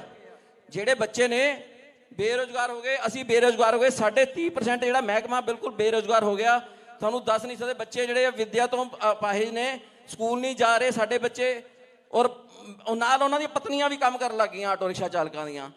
ਜਦੋਂ 27,000 ਰੁਪਏ ਜੁਰਮਾਨੇ ਹੋਏ, 45,000 ਰੁਪਏ ਜੁਰਮਾਨੇ ਹੋਏ, ਫਿਰ ਪੁਲਿਸ ਨੇ ਕੀ ਕੀਤਾ? ਉਹ ਆਟੋ ਰਿਕਸ਼ਾ ਜਿਹੜੇ ਸਾਡੇ ਸੀਗੇ ਉਹ 7000 ਤੋਂ ਲੈ ਕੇ 7200 ਰੁਪਏ ਦੇ ਵਿੱਚ ਕਬਾੜ 'ਚ ਵੇਚਤੇ। ਕਬਾੜੀਆਂ ਨੂੰ ਵੇਚਤੇ ਉਹਨਾਂ ਨੇ। ਬਿਲਕੁਲ ਕੋਈ ਇਹਦੇ 'ਚ ਸਾਡੇ ਨਾਲ ਰਿਆਇਤ ਨਹੀਂ ਕੀਤੀ। ਅਸੀਂ ਉਹਨਾਂ ਨੂੰ ਬੜਾ ਰੋਲਾ ਪਾਇਆ, ਜੇ 7000 ਤੁਸੀਂ ਕਬਾੜੀਆਂ ਨੂੰ ਦੇਣਾ, ਸਾਨੂੰ ਦੇ ਦਿਓ।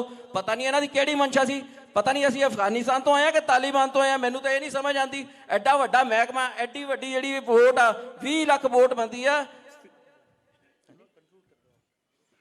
ਬਹੁਤ ਬਹੁਤ ਧੰਨਵਾਦ ਸਤੀਸ਼ ਜੀ ਤੁਹਾਡਾ। ਤੁਸੀਂ ਮੇਰੇ ਕੋਲ ਦੇਖੋ ਸਾਰੇ ਪ੍ਰੂਫ, ਮੈਂ ਇੱਕ ਲੈ ਲਾਂਗੇ proof ਦਊਂਗਾ। ਸਤੀਸ਼ ਜੀ, ਲੈ ਲਾਂਗੇ ਪ੍ਰੂਫ ਲੈ ਲਾਂਗੇ। ਸਾਡਾ ਦਿਲ ਰੋਂਦਾ ਜੀ, ਅਸੀਂ ਬੜੇ ਪਰੇਸ਼ਾਨ ਆ। ਮੈਂ ਅਰਵਿੰਦ ਕੇਜਰੀਵਾਲ ਜੀ ਨੂੰ ਫੇਰ ਕਹੂੰਗਾ ਮੈਨੂੰ ਆਪਣੇ ਕੋਲ बोलो ਬੁਲਾਓ, जी, ਮੈਂ ਤੁਹਾਨੂੰ बोलो। ਪ੍ਰੂਫ ਦੇਣੇ ਜੀ बोलो ਪਲੀਜ਼। जी बोलो, सुनेंगे सुनेंगे। ਮੈਂ ਤੁਹਾਡੇ ਕੋਲ ਆ ਕੇ ਤੁਹਾਨੂੰ ਪ੍ਰੂਫ ਦੇਣੇ ਆ। बोलो बोलो बोलो बोलो साडा- बोलो। ਸਾਡਾ ਇੰਨਾ ਬੁਰਾ ਹਾਲ ਕੀਤਾ ਗਿਆ ਔਰ ਪੁਲਿਸ ਨੇ ਇੱਥੇ ਇੰਨਾ ਬੁਰਾ ਹਾਲ ਕੀਤਾ ਸਾਡਾ, ਪੁੱਛੋ ਨਾ ਤੁਸੀਂ। ਸਰਕਾਰਾਂ ਨੇ ਬਹੁਤ ਬੁਰਾ ਹਾਲ ਕੀਤਾ, ਸਾਡੀ ਖਿੱਚ ਧੂ ਕੀਤੀ ਪੂਰੀ ਚੰਗੀ ਤਰ੍ਹਾਂ। ਸਾਨੂੰ ਕਰੋਨਾ ਟਾਈਮ ਦੇ ਵਿੱਚ ਨਾ ਕੋਈ ਪੈਸਾ, ਨਾ ਕੋਈ ਬਿਜਲੀ ਦਾ ਬਿੱਲ ਮਾਫ, ਕੁਝ ਵੀ ਨਹੀਂ ਦਿੱਤਾ। ਇਹ ਅੱਜ ਕਹਿੰਦੇ ਬਿਜਲੀ ਦਾ ਬਿੱਲ ਮਾਫ ਆ 2 ਕਿਲੋਵਾਟ ਵਾਲਿਆਂ ਨੂੰ। ਮੈਂ ਜਦੋਂ ਉਹਨਾਂ ਕੋਲ ਪੁੱਛ ਕੀਤੀ, ਮੇਰੇ ਆਟੋ ਰਿਕਸ਼ਾ ਚਾਲਕ ਜਿਹੜੇ ਕਿਰਾਇਆ ਤੇ ਰਹਿੰਦੇ 85%, ਉਹਨਾਂ ਦਾ 2 ਕਿਲੋਵਾਟ ਦਾ ਮੀਟਰ ਹੀ ਹੈ ਨਹੀਂ, ਉਹਨਾਂ ਦੇ ਸਬ ਮੀਟਰ ਲੱਗੇ ਆ। ਜਿਹੜੇ ਉਹਨਾਂ ਕੋਲ ਬਿੱਲ ਲੈ ਲਏ ਉਹਨਾਂ ਦਾ ਕੀ ਕੀਤਾ ਜੀ? ਤੁਸੀਂ ਆਪ ਹੀ ਕਹਿੰਦੇ ਡਿਫਾਲਟਡ ਹੋ ਜਾਓ ਤੇ ਅਸੀਂ ਤੁਹਾਡੇ ਨਾਲ ਆ। ਅਸੀਂ ਡਿਫਾਲਟ, ਜਿਹੜੇ ਬੱਚੇ ਉਹਨਾਂ ਨੇ ਆਪਣੇ ਬੱਚਿਆਂ ਦਾ ਪੇਟ ਕੱਟ ਕੇ, ਆਪਣੀ ਜਨਾਨੀਆਂ ਦੇ ਗਹਿਣੇ ਵੇਚ ਕੇ 5% ਦੇ ਰੁਪਈਏ ਲੈ ਕੇ ਜੋ ਸਰਕਾਰ ਨੂੰ ਬਿੱਲ ਅਦਾ ਕੀਤੇ, ਤੇ ਉਹ ਆਪ ਹੀ ਕਹਿੰਦੇ ਆ ਵੀ ਇਹ ਤੁਸੀਂ ਡਿਫਾਲਟਡ ਹੋ ਜਾਓ। ਮੈਂ ਕੇਜਰੀਵਾਲ ਸਾਹਿਬ ਨੂੰ ਕਹੂੰਗਾ ਸਾਡੇ ਇੱਥੇ ਪੂਰੇ ਤੁਸੀਂ ਸਾਡੇ ਸਿਰ ਤੇ ਹੱਥ ਰੱਖੋ। ਸਾਡੀ ਜਿਹੜੀ ਜਨਤਾ ਵਾ, ਜਦੋਂ ਮੈਂ ਪਰਸੋਂ ਆਟੋ ਰਿਕਸ਼ਾ ਚਾਲਕਾਂ ਨੂੰ ਇਹ ਕਿਹਾ ਵੀ ਰਵਿੰਦਰ ਕੇਜਰੀਵਾਲ ਜੀ ਨਾਲ ਮੀਟਿੰਗ ਆ, ਤੇ ਉਹਨਾਂ ਦੇ ਚਿਹਰੇ ਤੇ ਇੰਨੀ ਖੁਸ਼ੀ ਆਈ, ਤੇ 3 ਦਿਨ ਮੇਰੇ ਫੋਨ ਦੇ ਵਿੱਚ ਕਾਲਾਂ ਦੇਖ ਲਓ ਤੁਸੀਂ ਕਿੰਨੀਆਂ ਨੇ ਕਾਲਾਂ, ਤੁਸੀਂ ਸੁਣ ਕੇ ਦੇਖ ਲਓ। ਉਹ ਕਹਿੰਦੇ ਜੀ ਅਸੀਂ ਜ਼ਰੂਰ ਆਣਾ ਮਾਮਾ ਜੀ, ਅਸੀਂ ਤੁਹਾਡੇ ਨਾਲ ਆ। बहुत बहुत शुक्रिया सतीश जी।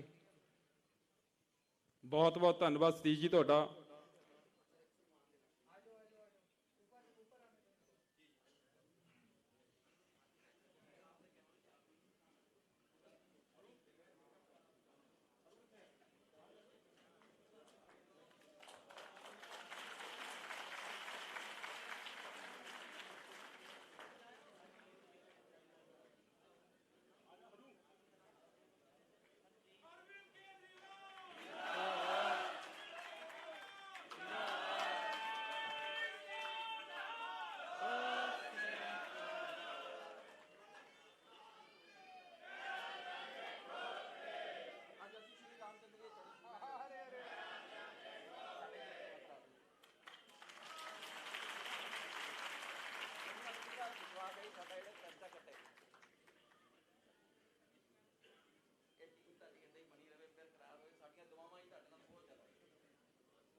सीएम साहब बहुत जायज मंग है, बड़े बड़े जुर्माने हो रहे आटो वालियां नूं। ये जरूर विचार करके जो सरकार आई 2022 च, तो इन्हां दे जिहड़े भी जुर्माने हो रहे हैं उन्हां बारे सोचना, कहना, तुसीं दसना। तो हुण मैं बेनती करांगा अगले मेहमान नूं कि भाई 3 मिनट बोलना तुसीं। लखविंदर सिंह जी ढिल्लों, जिला auto workers association, Lakhwinder Dhillon ji. Waheguru ji ਕਾ ਖਾਲਸਾ, ਵਾਹਿਗੁਰੂ ਜੀ ਕੀ ਫਤਿਹ। ਮੈਂ ਸਰਦਾਰ ਲਖਵਿੰਦਰ ਸਿੰਘ ਢਿੱਲੋਂ, ਮੈਂ ਇੱਥੇ ਜ਼ਿਲ੍ਹਾ ਆਟੋ ਰਿਕਸ਼ਾ ਵਰਕਰ ਐਸੋਸੀਏਸ਼ਨ ਦੇ ਪ੍ਰੈਜ਼ੀਡੈਂਟ ਦੇ ਤੌਰ ਦੇ ਉੱਤੇ ਤੁਹਾਡੇ ਕੋਲ ਹਾਜ਼ਰ ਹੋਇਆ। ਮੈਂ ਸਿਰਫ ਆਪਣੀਆਂ ਮੰਗਾਂ ਤੁਹਾਡੇ ਮੂਹਰੇ ਰੱਖਣੀਆਂ ਵੀ ਜਿਹੜੀਆਂ ਸਾਡੀਆਂ ਪ੍ਰੋਬਲਮਾਂ ਹੈਗੀਆਂ ਲੁਧਿਆਣੇ ਦੇ ਵਿੱਚ, ਕਿਉਂਕਿ ਜੋ ਅੱਜ ਤੱਕ ਸੁਣਿਆ ਗਿਆ ਦਿੱਲੀ ਦਿੱਲੀ ਦਿੱਲੀ, ਉਹ ਦਿੱਲੀ ਦੀਆਂ ਪ੍ਰੋਬਲਮਾਂ ਨਾਲੋਂ ਸਾਡੀਆਂ ਪ੍ਰੋਬਲਮਾਂ 100% ਵੱਖ ਹੈ, ਔਰ ਸਾਡੀ ਰਹਿਣੀ ਬਹਿਣੀ ਸਹਿਣੀ ਵੀ ਵੱਖ ਹੈ। ਇਸ ਕਰਕੇ ਸਾਡੀਆਂ ਜਿਹੜੀਆਂ ਪ੍ਰੋਬਲਮਾਂ ਨੂੰ ਗੌਰ ਨਾਲ ਸੁਣਿਆ ਜਾਵੇ, ਕਿਉਂਕਿ ਆਟੋ ਰਿਕਸ਼ਾ ਜਿਹੜਾ ਦਿੱਲੀ ਵਿੱਚ ਸਟੇਜ ਕੈਰੀਅਰ ਚੱਲ ਰਿਹਾ ਤੇ ਲੁਧਿਆਣੇ ਵਿੱਚ ਕੰਟੈਕਟ ਨਾ, ਦਿੱਲੀ ਵਿੱਚ ਕੰਟੈਕਟ ਕੈਰੀਅਰ ਚੱਲ ਰਿਹਾ, ਲੁਧਿਆਣੇ ਵਿੱਚ ਸਟੇਜ ਕੈਰੀਅਰ ਚੱਲ ਰਿਹਾ। ਕਿਉਂਕਿ ਸਾਡੇ ਕੋਲ ਸਨ 92 ਤੋਂ ਬਾਅਦ ਟਰਾਂਸਪੋਰਟ ਦਾ ਆਟੋ ਤੋਂ ਬਿਨਾ ਕੋਈ ਵੀ ਸਾਧਨ ਨਹੀਂ ਸੀ। ਅਸੀਂ ਉਸੇ ਹਿਸਾਬ ਨਾਲ ਜਿਵੇਂ ਬੱਸਾਂ ਚੱਲਦੀਆਂ ਹੁੰਦੀਆਂ 2-2 ਰੁਪਏ ਦੀ ਸਵਾਰੀ ਦੇ ਵਿੱਚ ਅਸੀਂ ਸਵਾਰੀਆਂ ਢੋਣੀਆਂ ਸ਼ੁਰੂ ਕਰਤੀਆਂ, ਤੇ ਅਸੀਂ ਉਸੇ ਹਿਸਾਬ ਨਾਲ ਹੀ ਗਿੱਝ ਗਏ। ਅਸੀਂ ਇਹ ਚਾਹੁੰਦੇ ਹਾਂ ਵੀ ਸਾਨੂੰ ਮੁਫਤ ਵਿੱਚ ਕੋਈ ਵੀ ਚੀਜ਼ ਨਾ ਦਿੱਤੀ ਜਾਵੇ। ਅਸੀਂ ਇਹ ਚਾਹੁੰਦੇ ਹਾਂ ਵੀ ਸਾਨੂੰ ਰੁਜ਼ਗਾਰ ਦਾ ਸਾਧਨ ਵਧੀਆ ਤਰੀਕੇ ਦੇ ਨਾਲ ਦਿੱਤਾ ਜਾਵੇ। ਇਸ ਆਟੋ ਰਿਕਸ਼ਾ ਦੀ ਕੋਈ ਐਸੀ ਪਾਲਿਸੀ ਬਣਾਈ ਜਾਵੇ ਜਿਹਦੇ ਨਾਲ ਸਾਡੇ ਲੋਕਾਂ ਦੇ ਸਿਰ ਤੋਂ ਕਰਜ਼ਾ ਲੱਥੇ, ਕਿਉਂਕਿ ਸਾਡੀ ਪੋਜੀਸ਼ਨ ਇਹ ਬਣੀ ਹੋਈ ਹੈ। ਮੈਂ ਸਨ 92 ਤੋਂ ਆਟੋ ਚਲਾ ਰਿਹਾ, ਮੈਂ ਸਨ 92 ਤੋਂ ਲੈ ਕੇ ਹੁਣ ਤੱਕ 40 ਗੱਡੀਆਂ ਬਦਲ ਚੁੱਕਿਆ। ਤੁਸੀਂ ਦੇਖੋ 40 ਗੱਡੀਆਂ ਤੇ ਕਰਜ਼ਾ ਕਿੰਨਾ ਚੜ੍ਹਦਾ। ਪਹਿਲਾਂ BS02 ਆਈ, ਫਿਰ 3 ਆਈ, ਫਿਰ 4 ਆਈ, ਫਿਰ 5 ਆਈ, ਫਿਰ 6 ਆਈ, ਹੁਣ ਅੱਜ ਕੱਲ LPG ਆ ਗਈ, CNG ਆ ਗਈ, ਈ ਰਿਕਸ਼ਾ ਆ ਗਿਆ, ਇਲੈਕਟ੍ਰੋਨਿਕ ਰਿਕਸ਼ਾ ਆ ਗਿਆ। ਤੁਸੀਂ ਇਹ ਦੇਖੋ ਵੀ ਕਿੰਨਾ ਚੇਂਜ ਹੋ ਰਿਹਾ। ਅਸੀਂ ਇਹ ਚਾਹੁੰਦੇ ਆ ਵੀ ਦੇਖੋ ਦਿੱਲੀ ਦੇ ਵਿੱਚ ਇੱਕ ਆਦਮੀ ਦੇ ਕੋਲ ਪਰਮਿਟ ਆ, ਉਹਦਾ ਹੀ ਆਟੋ ਉਹਨੂੰ ਕਨਵੈਂਟ ਕਰਕੇ ਤਾਂ ਦੂਜਾ ਆਟੋ ਦਿੱਤਾ ਜਾਂਦਾ। ਸਾਡੇ ਇੱਥੇ ਕੋਈ ਗਿਣਤੀ ਮਿਣਤੀ ਨਹੀਂ, ਕਿਉਂਕਿ ਇੱਥੇ ਬਹੁਤ ਰਹੀਸ ਆਦਮੀ ਬੈਠੇ ਆ ਜਿਹੜੇ ਇਸ ਕਾਰੋਬਾਰ ਨੂੰ ਚਲਾ ਰਹੇ ਆ। ਉਹਨਾਂ ਦਾ ਕੰਮ ਇਹ ਹੈ ਵੀ ਗਰੀਬ ਨੂੰ ਲੁੱਟਣਾ ਤੇ ਕੁੱਟਣਾ ਕਿਸ ਤਰੀਕੇ ਨਾਲ। ਜੇ ਸਾਡੀ ਪ੍ਰੋਬਲਮ ਆ ਰਹੀ ਹੈ ਲੁਧਿਆਣੇ ਦੇ ਵਿੱਚ, ਸਾਨੂੰ ਕੋਈ ਪ੍ਰਸ਼ਾਸਨ ਤੋਂ ਉੱਪਰੋਂ ਪ੍ਰੋਬਲਮ ਨਹੀਂ ਕੋਈ ਆਉਂਦੀ। ਸਾਡੀਆਂ ਤਾਂ ਛੋਟੀ ਛੋਟੀਆਂ ਪ੍ਰੋਬਲਮਾਂ ਟ੍ਰੈਫਿਕ ਦੀਆਂ। ਜੇ ਸਾਨੂੰ ਸਟਾਪੇਜ ਮਿਲਿਆ ਹੋਵੇ, ਸਾਨੂੰ ਤੁਸੀਂ ਜੈਲੋ ਲਾਈਨ ਲਵਾ ਕੇ ਦਿੱਤੀ ਹੋਵੇ ਸਵਾਰੀ ਚੜਾਉਣ ਲਈ, ਸਵਾਰੀ ਲਾਉਣ ਲਈ, ਤੇ ਸਾਡਾ ਰੋਂਗ ਪਾਰਕਿੰਗ ਹੋਵੇ ਹੀ ਨਾ, ਅਸੀਂ ਟੇਢੇ ਮੇਢੇ ਖੜੀਏ ਹੀ ਕਿਉਂ? ਸਾਡੀ ਪ੍ਰੋਬਲਮ ਦੇਵੇ, ਸਾਨੂੰ ਅੱਜ ਤੱਕ ਕੋਈ ਜਗ੍ਹਾ ਹੀ ਨਹੀਂ ਦਿੱਤੀ ਗਈ, ਸਾਡੀ ਤਾਂ ਸੁਣੀ ਨਹੀਂ ਗਈ ਕੋਈ ਗੱਲਬਾਤ। ਅਸੀਂ ਅੱਜ ਆਉਨੇ ਆ ਘਰੋਂ 3 ਵੀਲਰ ਦੇ ਡਰਾਈਵਰ ਨੂੰ ਤਾਂ 3 ਵੀਲਰ ਦਾ ਡਰਾਈਵਰ ਸਮਝਿਆ ਹੀ ਨਹੀਂ ਜਾਂਦਾ, ਉਹਨੂੰ ਤਾਂ ਬੰਦਾ ਸਮਝਿਆ ਹੀ ਨਹੀਂ ਜਾਂਦਾ। ਉਹਨੂੰ ਤੇ ਇਹ ਸਮਝ ਜਾਂਦਾ ਹੁਣ ਮੇਰਾ ਚਿਹਰਾ ਮੋਹਰਾ ਹੈ, ਮੈਨੂੰ ਇੰਨਾ ਪਤਾ ਵੀ ਜਦੋਂ ਮੈਂ ਆਪ ਆਟੋ ਚਲਾਉਣਾ ਤੇ ਮੈਨੂੰ ਮੁਲਾਜ਼ਮ ਸਤਿਕਾਰ ਨਾਲ ਬੋਲਦੇ ਆ। ਲੇਕਿਨ ਦੇਖੋ ਸਾਡੇ ਲੋਕਾਂ 'ਚ ਵੀ ਕਮੀਆਂ ਹੋਣਗੀਆਂ, ਅਸੀਂ ਆਪਣੀਆਂ ਕਮੀਆਂ ਦੂਰ ਕਰਨ ਲਈ ਵੀ ਤਿਆਰ ਹਾਂ, ਪਰ ਸਾਨੂੰ ਪ੍ਰਸ਼ਾਸਨ ਦੀ ਵੀ ਜ਼ਰੂਰਤ ਹੈ। ਅਸੀਂ ਕਹਿੰਦੇ ਵੀ ਪਹਿਲਾਂ ਸਾਨੂੰ ਸਟਾਪੇਜ ਦਿੱਤੇ ਜਾਣ, ਫਿਰ ਸਾਨੂੰ ਦੂਜੇ ਸ਼ਹਿਰੀਏ ਦਾ ਇਸ਼ਤਿਹਾਰ ਨਾ ਦਿੱਤਾ ਜਾਵੇ। ਕਿਉਂਕਿ ਦੇਖੋ ਸ਼ਹਿਰ ਵਿੱਚ ਦੇਖੋ ਘੰਟਾ ਘਰ ਤੋਂ ਲੈ ਕੇ ਰਿਖੀ ਚੌਂਕ ਤੋਂ ਲੈ ਕੇ ਪੁਰਾਣੀ ਸਬਜ਼ੀ ਮੰਡੀ ਤੱਕ ਸਿਰਫ ਇੱਕ 3 ਵੀਲਰ ਵਾਸਤੇ ਨੋ ਐਂਟਰੀ ਆ। ਕਿਉਂ 3 ਵੀਲਰ ਸ਼ਹਿਰ ਦਾ ਵਾਸੀ ਨਹੀਂ? ਅਸੀਂ ਤੁਹਾਨੂੰ ਵੋਟਾਂ ਨਹੀਂ ਪਾਉਂਦੇ, ਸਾਡੀਆਂ ਵੋਟਾਂ ਲੈ ਕੇ ਤੁਸੀਂ ਸਾਨੂੰ 5 ਸਾਲ ਦਿਖਾਈ ਨਹੀਂ ਦਿੰਦੇ। ਅਸੀਂ ਅੱਜ ਤੱਕ ਇਹੀ ਰੋਣੇ ਰੋਂਦੇ ਆਏ ਆ। ਭਗਵੰਤ ਮਾਨ ਜੀ ਬੈਠੇ ਆ ਜੀ, ਪ੍ਰਧਾਨ ਆ ਜੀ ਆਪਣੇ ਪੰਜਾਬ ਦੇ।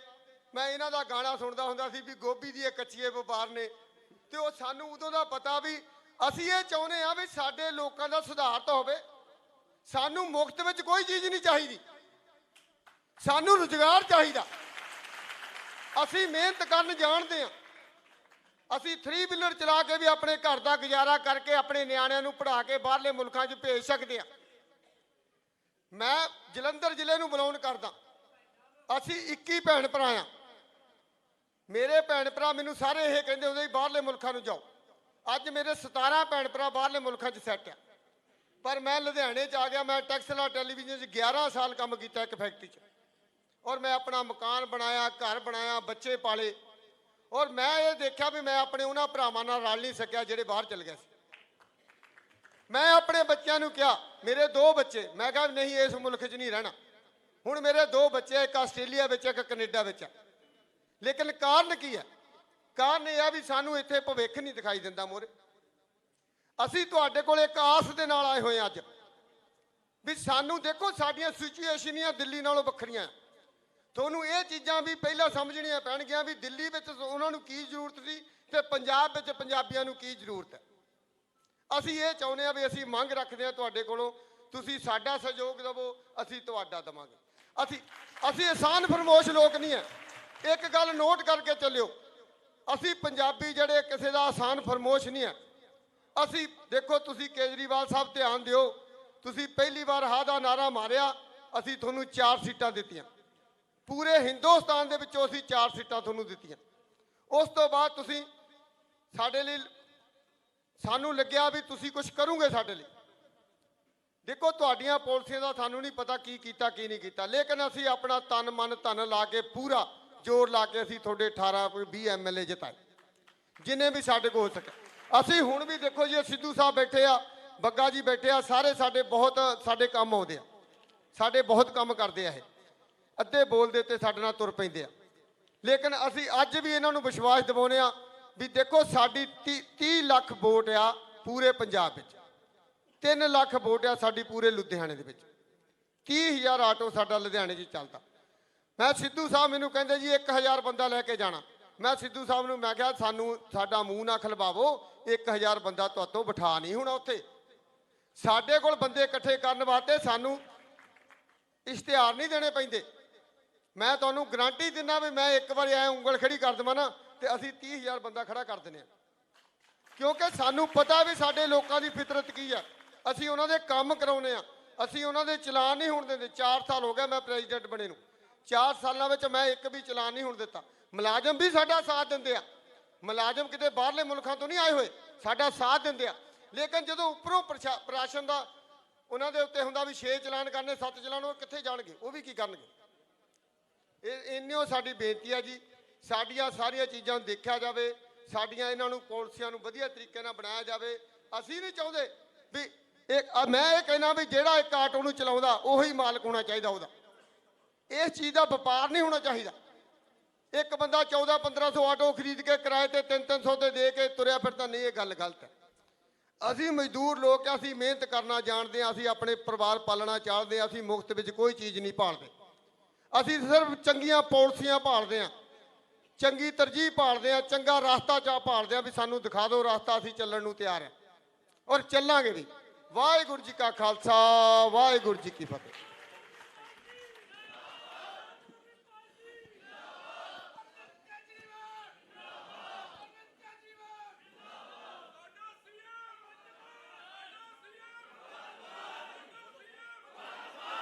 ਬਹੁਤ ਬਹੁਤ ਧੰਨਵਾਦ ਢਿੱਲੋਂ ਸਾਹਿਬ ਤੁਹਾਡਾ। ਹੁਣ ਮੈਂ ਅਗਲੇ ਮਹਿਮਾਨ ਰਾਮ ਤੀਰਥ ਬੌਬੀ ਟੈਕਸੀ ਯੂਨੀਅਨ ਨੂੰ ਬੇਨਤੀ ਕਰਦਾ ਹੈ ਕਿ ਉਹ ਵੀ ਆਪਣਾ ਟਾਈਮ ਜ਼ਰੂਰ ਪਾਬੰਦ ਰੱਖਿਓ ਭਾਈ, 3 ਮਿੰਟ। ਮਨਜੀਤ ਜੀ ਬੈਠੋ। ਐਮਐਲਏ ਸਾਹਿਬ ਤੁਹਾਡਾ ਅਰਵਿੰਦ ਧੰਨਵਾਦ। ਕੇਜਰੀਵਾਲ ਸਾਹਿਬ ਬਹੁਤ-ਬਹੁਤ। ਔਰ ਸਾਰੀ ਟੀਮ ਮੇਰੇ ਵੱਲੋਂ ਬਹੁਤ ਨਮਸਕਾਰ, ਔਰ ਸਾਰੇ ਦੋਸਤ ਭਰਾਵਾਂ ਨੂੰ ਵੀ ਮੇਰੇ ਵੱਲੋਂ ਨਮਸਤੇ। ਬੜੀ ਉਮੀਦ, ਫਕਰ ਔਰ ਸ਼ਾਨ ਦੇ ਨਾਲ ਮੈਂ ਤੁਹਾਡੇ ਸਾਹਮਣੇ ਖੜਾ ਹਾਂ। ਆਪਣੇ ਸਾਰੇ ਦੋਸਤਾਂ ਤੋਂ, ਸਟਾਫ ਤੋਂ ਵਧਾਈਆਂ ਲੈ ਕੇ ਆਇਆ ਕਿ ਮੈਂ ਤੁਹਾਡੇ ਸਾਹਮਣੇ ਅੱਜ ਖੜਨ ਦਾ ਮੌਕਾ ਮਿਲਿਆ। ਸ਼ਾਰਟ 'ਚ ਜਾਣਾ ਆ, ਮੈਂ ਆਪਣੀ ਟੈਕਸੀ ਇੰਡਸਟਰੀ ਦੇ ਨਾਲ ਜੁੜੀਆਂ ਹੋਈਆਂ ਕੁਝ ਗੱਲਾਂ ਤੁਹਾਡੇ ਨਾਲ ਕਰਨੀਆਂ ਚਾਹੁੰਦਾ ਹਾਂ। ਸਾਨੂੰ ਸਭ ਤੋਂ ਜ਼ਿਆਦਾ ਪ੍ਰੋਬਲਮ ਆ ਰਹੀ ਹੈ, ਮੈਂ ਗੱਲ ਕਰ ਰਿਹਾ ਸਵਿਫਟ ਡਿਜ਼ਾਇਰ ਜਾਂ ਇਨੋਵਾ ਕ੍ਰਿਸਟਾ ਟੈਂਪੂ ਟਰੈਵਲਰ ਤੱਕ ਦੀਆਂ ਗੱਡੀਆਂ ਦੀ। ਪ੍ਰੋਬਲਮ ਕਮਰਸ਼ੀਅਲ ਗੱਡੀਆਂ ਨੂੰ ਇਹ ਆਉਂਦੀ ਹੈ ਕਿ ਕਮਰਸ਼ੀਅਲ ਗੱਡੀਆਂ ਦੇ ਜਿੰਨੇ ਵੀ ਕਾਗਜ਼ ਹੈ, ਡਾਕੂਮੈਂਟਸ ਹੈਗੇ ਆ, ਉਹ ਡੀਲ ਹੁੰਦੇ ਆ ਚੰਡੀਗੜ੍ਹ ਤੋਂ। ਇੱਕ ਕਮਰਸ਼ੀਅਲ ਗੱਡੀ ਦੀ ਜੇ ਨੰਬਰ ਪਲੇਟ ਵੀ ਲੱਗਣੀ ਹੈ ਤੇ ਉਹ ਭਾਵੇਂ ਗੱਡੀ ਪਠਾਨਕੋਟ ਦੀ ਹੈ, ਭਾਵੇਂ ਅਬੋਹਰ ਦੀ ਹੈ ਜਾਂ ਬਠਿੰਡੇ ਦੀ ਆ, ਉਹਨੂੰ ਉਸ ਛੋਟੇ ਜਿਹੇ ਕੰਮ ਦੇ ਲਈ ਵੀ ਮੋਹਾਲੀ ਜਾਂ ਤੇ ਚੰਡੀਗੜ੍ਹ ਜਾਣਾ ਪਊਗਾ ਅਥਾਰਟੀ ਦੇ ਵਿੱਚ। ਔਰ ਇਸ ਤੋਂ ਵੀ ਇੱਕ ਮੰਦਭਾਗੀ ਗੱਲ ਇਹ ਹੈਗੀ ਹੈ ਕਿ ਮੋਸਟਲੀ ਆਨਲਾਈਨ ਸਿਸਟਮ ਵਰਕਿੰਗ 'ਚ ਨਹੀਂ ਹੈਗੇ। ਆਨਲਾਈਨ ਸਿਸਟਮ ਵਰਕਿੰਗ 'ਚ ਨਾ ਹੋਣ ਕਰਕੇ ਮਜਬੂਰੀ ਦੇ ਵਿੱਚ ਸਾਡੇ ਸਾਰੇ ਸਾਥੀਆਂ ਨੂੰ ਤਕਰੀਬਨ ਸਾਰਾ ਕੰਮ ਏਜੰਟਸ ਦੇ ਥਰੂ ਕਰਵਾਉਣਾ ਪੈਂਦਾ। ਏਜੰਟਸ ਦੇ ਥਰੂ ਕਰਾਉਣ ਦੇ ਵਿੱਚ ਕੁਝ ਡਿਲੇ ਅਥਾਰਟੀਜ਼ ਵੱਲੋਂ ਹੋ ਜਾਂਦਾ, ਕਿਤੇ ਛੁੱਟੀਆਂ ਆ ਜਾਂਦੀਆਂ, ਤੇ ਕੁਝ ਢਿੱਲ ਮੱਠ ਏਜੰਟਸ ਵੱਲੋਂ ਹੋ ਜਾਂਦੀ ਹੈ। ਸਰ, ਪੰਜਾਬ ਇੱਕ ਛੋਟੀ ਸਟੇਟ ਹੈ ਔਰ ਸਾਨੂੰ ਟੈਕਸੀ ਵਾਲਿਆਂ ਨੂੰ ਨੇਬਰ ਸਟੇਟਸ ਦੇ ਵਿੱਚ ਰੋਜ਼ ਆਉਣਾ ਜਾਣਾ ਪੈਂਦਾ। ਕੋਈ ਇੰਨੀ ਜ਼ਿਆਦਾ ਵੱਡੀ ਸਟੇਟ ਨਹੀਂ ਹੈਗੀ, ਸਾਨੂੰ ਡੇਲੀ ਹਿਮਾਚਲ, ਹਰਿਆਣਾ, ਯੂਪੀ ਇੰਨੇ ਕੇ ਏਰੀਏ 'ਚ ਟਰੈਵਲ ਕਰਨਾ ਪੈਂਦਾ, ਦਿੱਲੀ, ਹਰਿਆਣਾ। ਉਹਦੇ ਵਿੱਚ ਕੀ ਹੋ ਜਾਂਦਾ ਕਿ ਕਾਗਜ਼ ਡਿਲੇ ਹੋ ਜਾਂਦੇ ਆ ਔਰ ਕਈ ਵਾਰੀ ਉਹ ਗੱਡੀਆਂ ਨੂੰ ਫਾਈਨ ਹੈਵੀ ਹੁੰਦੇ ਆ। ਸੋ ਇੱਕ ਮੇਰੀ ਇਹ ਰਿਕੁਐਸਟ ਹੈਗੀ ਹੈ ਕਿ ਜਿਹੜੇ ਇਹਨਾਂ ਦੇ ਸੈਂਟਰ ਹੈਗੇ ਆ, ਪਾਸਿੰਗ ਹੈ ਜਾਂ ਜਿੰਨੇ ਵੀ ਰਿਲੇਟਡ ਕੰਮ ਹੈ, ਤੁਸੀਂ ਜਾਣਦੇ ਹੀ ਹੋ ਕਮਰਸ਼ੀਅਲ ਗੱਡੀਆਂ ਦੇ, ਉਹ ਹਰ ਗੱਡੀ ਨੂੰ ਉੱਥੇ ਮੋਹਾਲੀ ਏਅਰਪੋਰਟ ਉੱਥੇ ਜਾਣਾ ਪੈਂਦਾ ਚੰਡੀਗੜ੍ਹ ਅਥਾਰਟੀ 'ਚ, ਤੇ ਏਜੰਟਸ ਦੀ ਜਿਹੜੀ ਰਿਸ਼ਵਤ ਦੀ ਹੈਗੀ ਹੈ ਉਹਦੇ ਉੱਤੇ ਹੀ ਨਿਰਭਰ ਹੋ ਕੇ ਕੰਮ ਕਰਵਾਉਣਾ ਪੈਂਦਾ ਆ। ਤੇ ਪਲੀਜ਼ ਇਸ ਗੱਲ ਵੱਲ ਧਿਆਨ ਦਿੱਤਾ ਜਾਵੇ ਜੋ ਜ਼ਰੂਰੀ ਹੈ। ਤੇ ਇਸ ਤੋਂ ਇਲਾਵਾ ਸਰ ਇੱਕ ਬਹੁਤ ਹੱਥ ਜੋੜ ਕੇ ਬੇਨਤੀ ਹੈ, ਮੈਂ ਜ਼ਿਆਦਾ ਟਾਈਮ ਨਹੀਂ ਲਊਂਗਾ। ਦਿੱਲੀ ਦੇ ਵਿੱਚ ਸਾਡੀ ਟੈਕਸੀ ਗੱਡੀਆਂ ਨੂੰ ਬਹੁਤ ਦਿੱਕਤ ਆਉਂਦੀ ਹੈ ਜੀ, ਬਹੁਤ ਦਿੱਕਤ, ਯਾਨੀ ਕਿ ਇੰਨੀ ਪੀੜਾ ਦੇ ਵਿੱਚੋਂ ਲੰਘਦੇ ਆ ਸਾਡੇ ਮੁੰਡੇ ਕਿ ਜੇ ਮੈਂ ਕਹਾਂ ਤੇ ਟਾਰਗੇਟ ਕੀ ਹੁੰਦਾ, ਇਹ ਨਹੀਂ ਕਿ ਗੱਡੀਆਂ ਦੇ ਡਾਕੂਮੈਂਟਸ ਕੰਪਲੀਟ ਨਹੀਂ ਹੈਗੇ, ਡਾਕੂਮੈਂਟਸ ਕੰਪਲੀਟ ਨੇ, ਲੇਕਿਨ ਜਦੋਂ ਆਪਾਂ ਇੱਕ ਚੀਜ਼ ਨੂੰ ਟਾਰਗੇਟ ਕਰਦੇ ਹਾਂ, ਏਅਰਪੋਰਟ ਤੋਂ ਗੱਡੀਆਂ 50 ਆਉਂਦੀਆਂ ਆ ਤੇ ਜੇ ਵਿੱਚ 4 ਗੱਡੀਆਂ ਵੀ PB ਨੰਬਰ ਦੀਆਂ ਹੈਗੀਆਂ ਤੇ ਉਹਨਾਂ ਨੂੰ ਇਸ ਤਰ੍ਹਾਂ ਘੇਰ ਕੇ ਸਾਈਡ ਤੇ ਕਰ ਲਿਆ ਜਾਂਦਾ ਕਿ ਜਿੱਦਾਂ ਕਿ ਉਹ ਕ੍ਰਿਮੀਨਲ ਹੋਣ। ਜਦੋਂ ਡਾਕੂਮੈਂਟਸ ਦੀ ਡਿਮਾਂਡ ਕੀਤੀ ਜਾਂਦੀ ਹੈ ਤਾਂ ਡਾਕੂਮੈਂਟਸ ਦਿੱਤੇ ਜਾਂਦੇ ਨੇ, ਇੱਕ RC ਵਾਇਲੇਸ਼ਨ ਦਾ ਆਫੈਂਸ ਲਗਾ ਕੇ 10, 12, 15 ਹਜ਼ਾਰ ਦਾ ਫਾਈਨ ਕਰ ਦਿੱਤਾ ਜਾਂਦਾ। ਤੇ ਕਈ ਵਾਰੀ ਪੁੱਛਣ ਦੇ ਉੱਤੇ ਕਿਹਾ ਜਾਂਦਾ ਹੈਗਾ ਕਿ ਇਹ ਜਿਹੜਾ ਕੈਰੀਅਰ ਗੱਡੀ ਦੇ ਉੱਪਰ ਲੱਗਿਆ ਹੋਇਆ, ਲੈਗੇਜ ਕੈਰੀਅਰ ਜਾਂ ਇੱਕ ਪਿੱਛੇ ਗਾਰਡ, ਸਿਰਫ ਉਹ ਦੋ ਚੀਜ਼ਾਂ ਨੂੰ RC ਵਾਇਲੇਸ਼ਨ ਦੇ ਵਿੱਚ ਕਾਊਂਟ ਕਰਕੇ 10 ਤੋਂ 12 ਹਜ਼ਾਰ ਦਾ ਫਾਈਨ ਕਰ ਦਿੱਤਾ ਜਾਂਦਾ ਆ। ਔਰ ਜਦ ਕੁਝ ਡਰਾਈਵਰ ਜਿਹੜੇ ਕੋਈ ਪੜ੍ਹੇ ਲਿਖੇ ਆ ਉਹ ਥੋੜ੍ਹਾ ਜਿਹਾ ਆਰਗੂਮੈਂਟ ਕਰਦੇ ਆ, ਆਪਣੀ ਸਫਾਈ ਦਿੰਦੇ ਆ ਤੇ ਉਸ ਚੀਜ਼ ਨੂੰ ਮਿਸਬਿਹੇਵ ਦੇ ਵਿੱਚ ਕਾਊਂਟ ਕਰਕੇ 2-3 ਹਜ਼ਾਰ ਰੁਪਏ ਹੋਰ ਪਾ ਦਿੱਤੇ ਜਾਂਦੇ ਆ। ਟਾਈਮ ਸ਼ਾਰਟ ਹੁੰਦਾ, ਏਅਰਪੋਰਟ ਦਾ ਕੰਮ ਹੁੰਦਾ, ਡਰਾਈਵਰਸ ਤੇ ਪ੍ਰੈਸ਼ਰ ਹੁੰਦਾ ਔਰ ਉਹਦੀ ਉੱਥੇ ਕੋਈ ਵਾਹ ਪੇਸ਼ ਨਹੀਂ ਚੱਲਦੀ ਸਰ। ਦੂਸਰਾ ਇਹਦੇ ਵਿੱਚ ਇਹ ਹੈਗਾ ਆ ਕਿ ਆਨਲਾਈਨ ਸਿਸਟਮ ਦੇ ਵਿੱਚ ਜਦੋਂ ਦਿੱਲੀ ਦੇ ਸੌਫਟਵੇਅਰ ਦੇ ਵਿੱਚ ਡਾਕੂਮੈਂਟਸ ਚੈੱਕ ਕੀਤੇ ਜਾਂਦੇ ਆ ਤੇ ਗੱਡੀਆਂ ਦੇ ਵਿੱਚ ਹਾਰਡ ਕਾਪੀਜ਼ ਹੋਣ ਦੇ ਬਾਵਜੂਦ ਵੀ ਕਈ ਵਾਰੀ ਉਹ ਡਾਕੂਮੈਂਟਸ ਉਹਨਾਂ ਦੇ ਸਿਸਟਮ ਦੇ ਵਿੱਚ ਸ਼ੋ ਨਹੀਂ ਹੁੰਦੇ ਤੇ ਉਹ ਡਰਾਈਵਰ ਨੂੰ ਇਸ ਗੱਲ ਦੇ ਲਈ ਕਲੀਅਰ ਵੀ ਨਹੀਂ ਕਰਦੇ ਕਿ ਕਾਕਾ ਤੇਰੇ ਡਾਕੂਮੈਂਟਸ ਜਾਂ ਕਲੀਅਰ ਨਹੀਂ ਹੈਗੇ, ਵੀ ਤੂੰ ਤੇਰੇ ਕੋਲ ਹਾਰਡ ਕਾਪੀ ਹੈਗੀ ਤਾਂ ਦਿਖਾ ਦੇ। ਬਿਨਾਂ ਪੁੱਛੇ 10-12 ਹਜ਼ਾਰ ਰੁਪਏ ਦਾ ਜੁਰਮਾਨਾ ਕਰ ਦਿੰਦੇ ਆ, ਜਾਂ ਫਿਰ ਜਦੋਂ ਬਰਾਈਬ ਮੰਗੀ ਜਾਂਦੀ ਹੈ ਤੇ ਉਹ ਪੁਰਾਣੇ ਜ਼ਮਾਨੇ ਵਾਂਗ ਸਰ 200-400 ਦੀ ਨਹੀਂ ਹੈਗੀ, 1000-2000 दी है, और सीधा ही ऑप्शन दिता जाता है कि या तो आप हमें 1 या 2000 रुपये दो, नहीं तो आपको हम 10,000 का ये वाला चलान करेंगे, इसके बाद नहीं तो गाड़ी को बॉन्ड करेंगे। सर ये बहुत वड्डी प्रॉब्लम है, साडे मुंडे मैं रोंदे वेखदा आ, काम धंधे बहुत पहले ही तुहानूं पता करोना करके बुरे हाल च सीगे, ते प्लीज़ मेरे वालों रिक्वेस्ट हैगी है कि इस चीज़ के उत्ते ਜ਼ਰੂਰ ਕਾਰਵਾਈ ਕਰੋ। ਅਸੀਂ ਇਹ ਨਹੀਂ ਕਹਿੰਦੇ ਕਿ ਡਾਕੂਮੈਂਟ ਚੈੱਕ ਨਾ ਕਰਨ ਜੋ ਲੀਗਲ ਲਾਉਣਾ ਦਾ ਹੈਗਾ ਕਰਨ, ਲੇਕਿਨ ਉਹ ਅਨਸੈਸਰੀ ਤੌਰ ਤੇ ਜਦੋਂ ਟਾਰਗੇਟ ਕਰਕੇ ਆਪਾਂ ਕਿਸੇ ਚੀਜ਼ ਨੂੰ ਕਰਦੇ ਆ ਤੇ ਉਹ ਇੱਕ ਬਹੁਤ ਪੀੜਾਦਾਈ ਚੀਜ਼ ਹੈ। ਤੇ ਮੈਂ ਉਮੀਦ ਕਰਾਂਗਾ ਸਰ ਕਿ ਤੁਸੀਂ, ਤੇ ਮੈਂ ਇੱਕ ਹੋਰ ਗੱਲ ਐਡ ਕਰਾਂਗਾ ਸਰ, ਮੇਰੀ ਲਾਈਫ ਦੇ ਵਿੱਚ ਇੱਕ 5 ਸਾਲ ਦਾ ਪੀਰੀਅਡ ਸੀ, ਮੈਂ ਦਿੱਲੀ ਦੇ ਵਿੱਚ ਐਜ਼ ਅ ਟੂਰਿਸਟ ਡਰਾਈਵਰ ਰਿਹਾ ਕਰੋਲ ਬਾਗ ਸਨ 2000 ਤੋਂ 2005 ਤੱਕ। ਡਰਾਈਵਰ ਦੇ ਤੌਰ ਦੇ ਉੱਤੇ ਮੈਂ ਦਿੱਲੀ ਦੇ ਲੋਕਾਂ ਨੂੰ ਉਦੋਂ ਵੇਖਿਆ, ਬਹੁਤ ਬ੍ਰੇਨੀ ਔਰ ਚੂਜ਼ੀ ਲੋਕ ਨੇ। ਉਹਨਾਂ ਨੂੰ ਤੁਸੀਂ ਕਿਸੇ ਵੀ ਚੀਜ਼ ਦੇ ਵਿੱਚ ਨਾ ਉਲਝਾ ਕੇ ਜਾਂ ਲਾਰਾ ਲਾ ਕੇ ਜਾਂ ਕੋਈ ਝੂਠਾ ਸੱਚਾ ਵਾਅਦਾ ਕਰਕੇ ਸਰਵਾਈਵ ਨਹੀਂ ਕਰ ਸਕਦੇ, ਔਰ ਇਸ ਦੀ ਜਿੰਦੀ ਜਾਗਦੀ ਮਿਸਾਲ ਤੁਸੀਂ ਹੋ। ਅਸੀਂ ਸਾਰੇ ਬਹੁਤ ਪਿਆਰ ਕਰਦੇ ਹਾਂ ਤੁਹਾਨੂੰ, ਉਮੀਦ ਕਰਦੇ ਹਾਂ ਤੁਹਾਡੇ ਤੋਂ, ਕਿਉਂਕਿ ਮੈਂ ਤਾਂ ਸਿਰਫ ਇੱਕ ਆਪਣੀ ਇੰਡਸਟਰੀ ਦੀ ਛੋਟੀ ਜਿਹੀ ਗੱਲ ਦੱਸੀ ਆ ਸਰ। ਇੱਦਾਂ ਅਲੱਗ-ਅਲੱਗ ਕਿੱਤੇ, ਅਲੱਗ-ਅਲੱਗ ਡਿਪਾਰਟਮੈਂਟਸ, ਅਲੱਗ-ਅਲੱਗ ਲੋਕ, ਉਹਨਾਂ ਦੀਆਂ ਹਰ ਤਰ੍ਹਾਂ ਦੀਆਂ ਇਸ ਤਰ੍ਹਾਂ ਦੀਆਂ ਮੁਸ਼ਕਿਲਾਂ ਨੇ, ਭਾਵੇਂ ਉਹ ਵਪਾਰੀ ਹੈ ਭਾਵੇਂ ਕੁਛ ਆ। ਤੁਸੀਂ ਮੇਰੇ ਤੋਂ ਬਿਹਤਰ ਜਾਣਦੇ ਹੋ ਸਰ। ਟਾਈਮ ਜ਼ਿਆਦਾ ਹੋਣ ਦੀ ਵਜ੍ਹਾ ਕਰਕੇ ਮੈਂ ਆਪਣੀ ਗੱਲ ਇੰਨੀ 'ਚ ਖਤਮ ਕਰਦਾ ਹਾਂ, ਤੇ thank you very much sir. Please ਜ਼ਰੂਰ ਧਿਆਨ ਕਰਨਾ ਜੀ। ਬਹੁਤ ਬਹੁਤ ਧੰਨਵਾਦ ਰਾਮਤੀਰਥ ਜੀ ਤੁਹਾਡਾ। ਮੈਂ ਇੱਕ ਤੁਹਾਨੂੰ ਜ਼ਰੂਰ ਦੱਸਣਾ ਚਾਹੁੰਦਾ ਕਿ ਦਿੱਲੀ ਪੁਲਿਸ ਦਿੱਲੀ ਸਰਕਾਰ ਦੇ ਅੰਡਰ ਨਹੀਂ ਆਉਂਦੀ ਹੈ। ਜਿਸ ਦਿਨ ਕੇਜਰੀਵਾਲ ਸਾਹਿਬ ਦੇ ਅੰਡਰ ਦਿੱਲੀ ਪੁਲਿਸ ਆ ਗਈ ਹੈ, ਉਸ ਦਿਨ ਤੁਹਾਡੀ ਗੱਡੀ ਨੂੰ ਕੋਈ ਨਹੀਂ ਘੇਰੇਗਾ ਉੱਥੇ, ਠੀਕ ਹੈ। ਬਾਕੀ ਜਿਹੜੀਆਂ ਪ੍ਰੋਬਲਮ ਆ ਉਹ ਹੱਲ ਕਰਨਗੇ। ਇਹ ਤੁਹਾਨੂੰ ਦੱਸ ਦੇਣਾ ਚਾਹੁੰਦਾ ਸਾਰੇ ਜਿੰਨੇ ਵੀ ਵੀਰ ਸਾਡੇ ਇੱਥੇ ਬੈਠੇ ਕਿ ਦਿੱਲੀ ਪੁਲਿਸ ਇਹਦੇ ਅੰਡਰ ਨਹੀਂ ਹੈਗੀ ਹੈ, ਪਰ ਜ਼ਰੂਰ ਹੱਲ ਕਰਨਗੇ।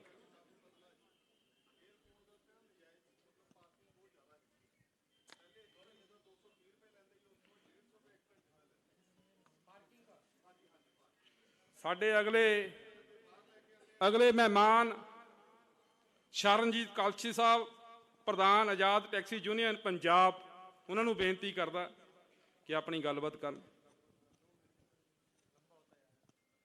ਪਹਿਲਾਂ ਤਾਂ ਮੈਂ ਪੂਰੀ ਸਮੁੱਚੀ ਪੰਜਾਬ ਦੀ ਜਿਹੜੀ Azad taxi union Punjab registered union 32 Chandigarh ਦੀ ਤੇ ਪੰਜਾਬ ਦੀ ਰਜਿਸਟਰਡ ਯੂਨੀਅਨ ਆ, 25,000 taxi all India tourist permit ਉਹਨਾਂ ਵੱਲੋਂ ਕੇਜਰੀਵਾਲ ਸਾਹਿਬ ਦਾ, ਮਾਨ ਸਾਹਿਬ ਦਾ, ਸਾਡੇ ਚੀਮਾ ਸਾਹਿਬ ਦਾ ਤੇ ਸਾਡੇ ਐਮਐਲਏ ਸਾਹਿਬ ਰੋਪੜ ਦੇ ਉੱਤੋਂ ਲੁਧਿਆਣੇ ਪਹੁੰਚਣ ਤੇ ਉਹ ਸਮੁੱਚੀ ਟੈਕਸੀ ਵੱਲੋਂ ਬਹੁਤ ਬਹੁਤ ਧੰਨਵਾਦ।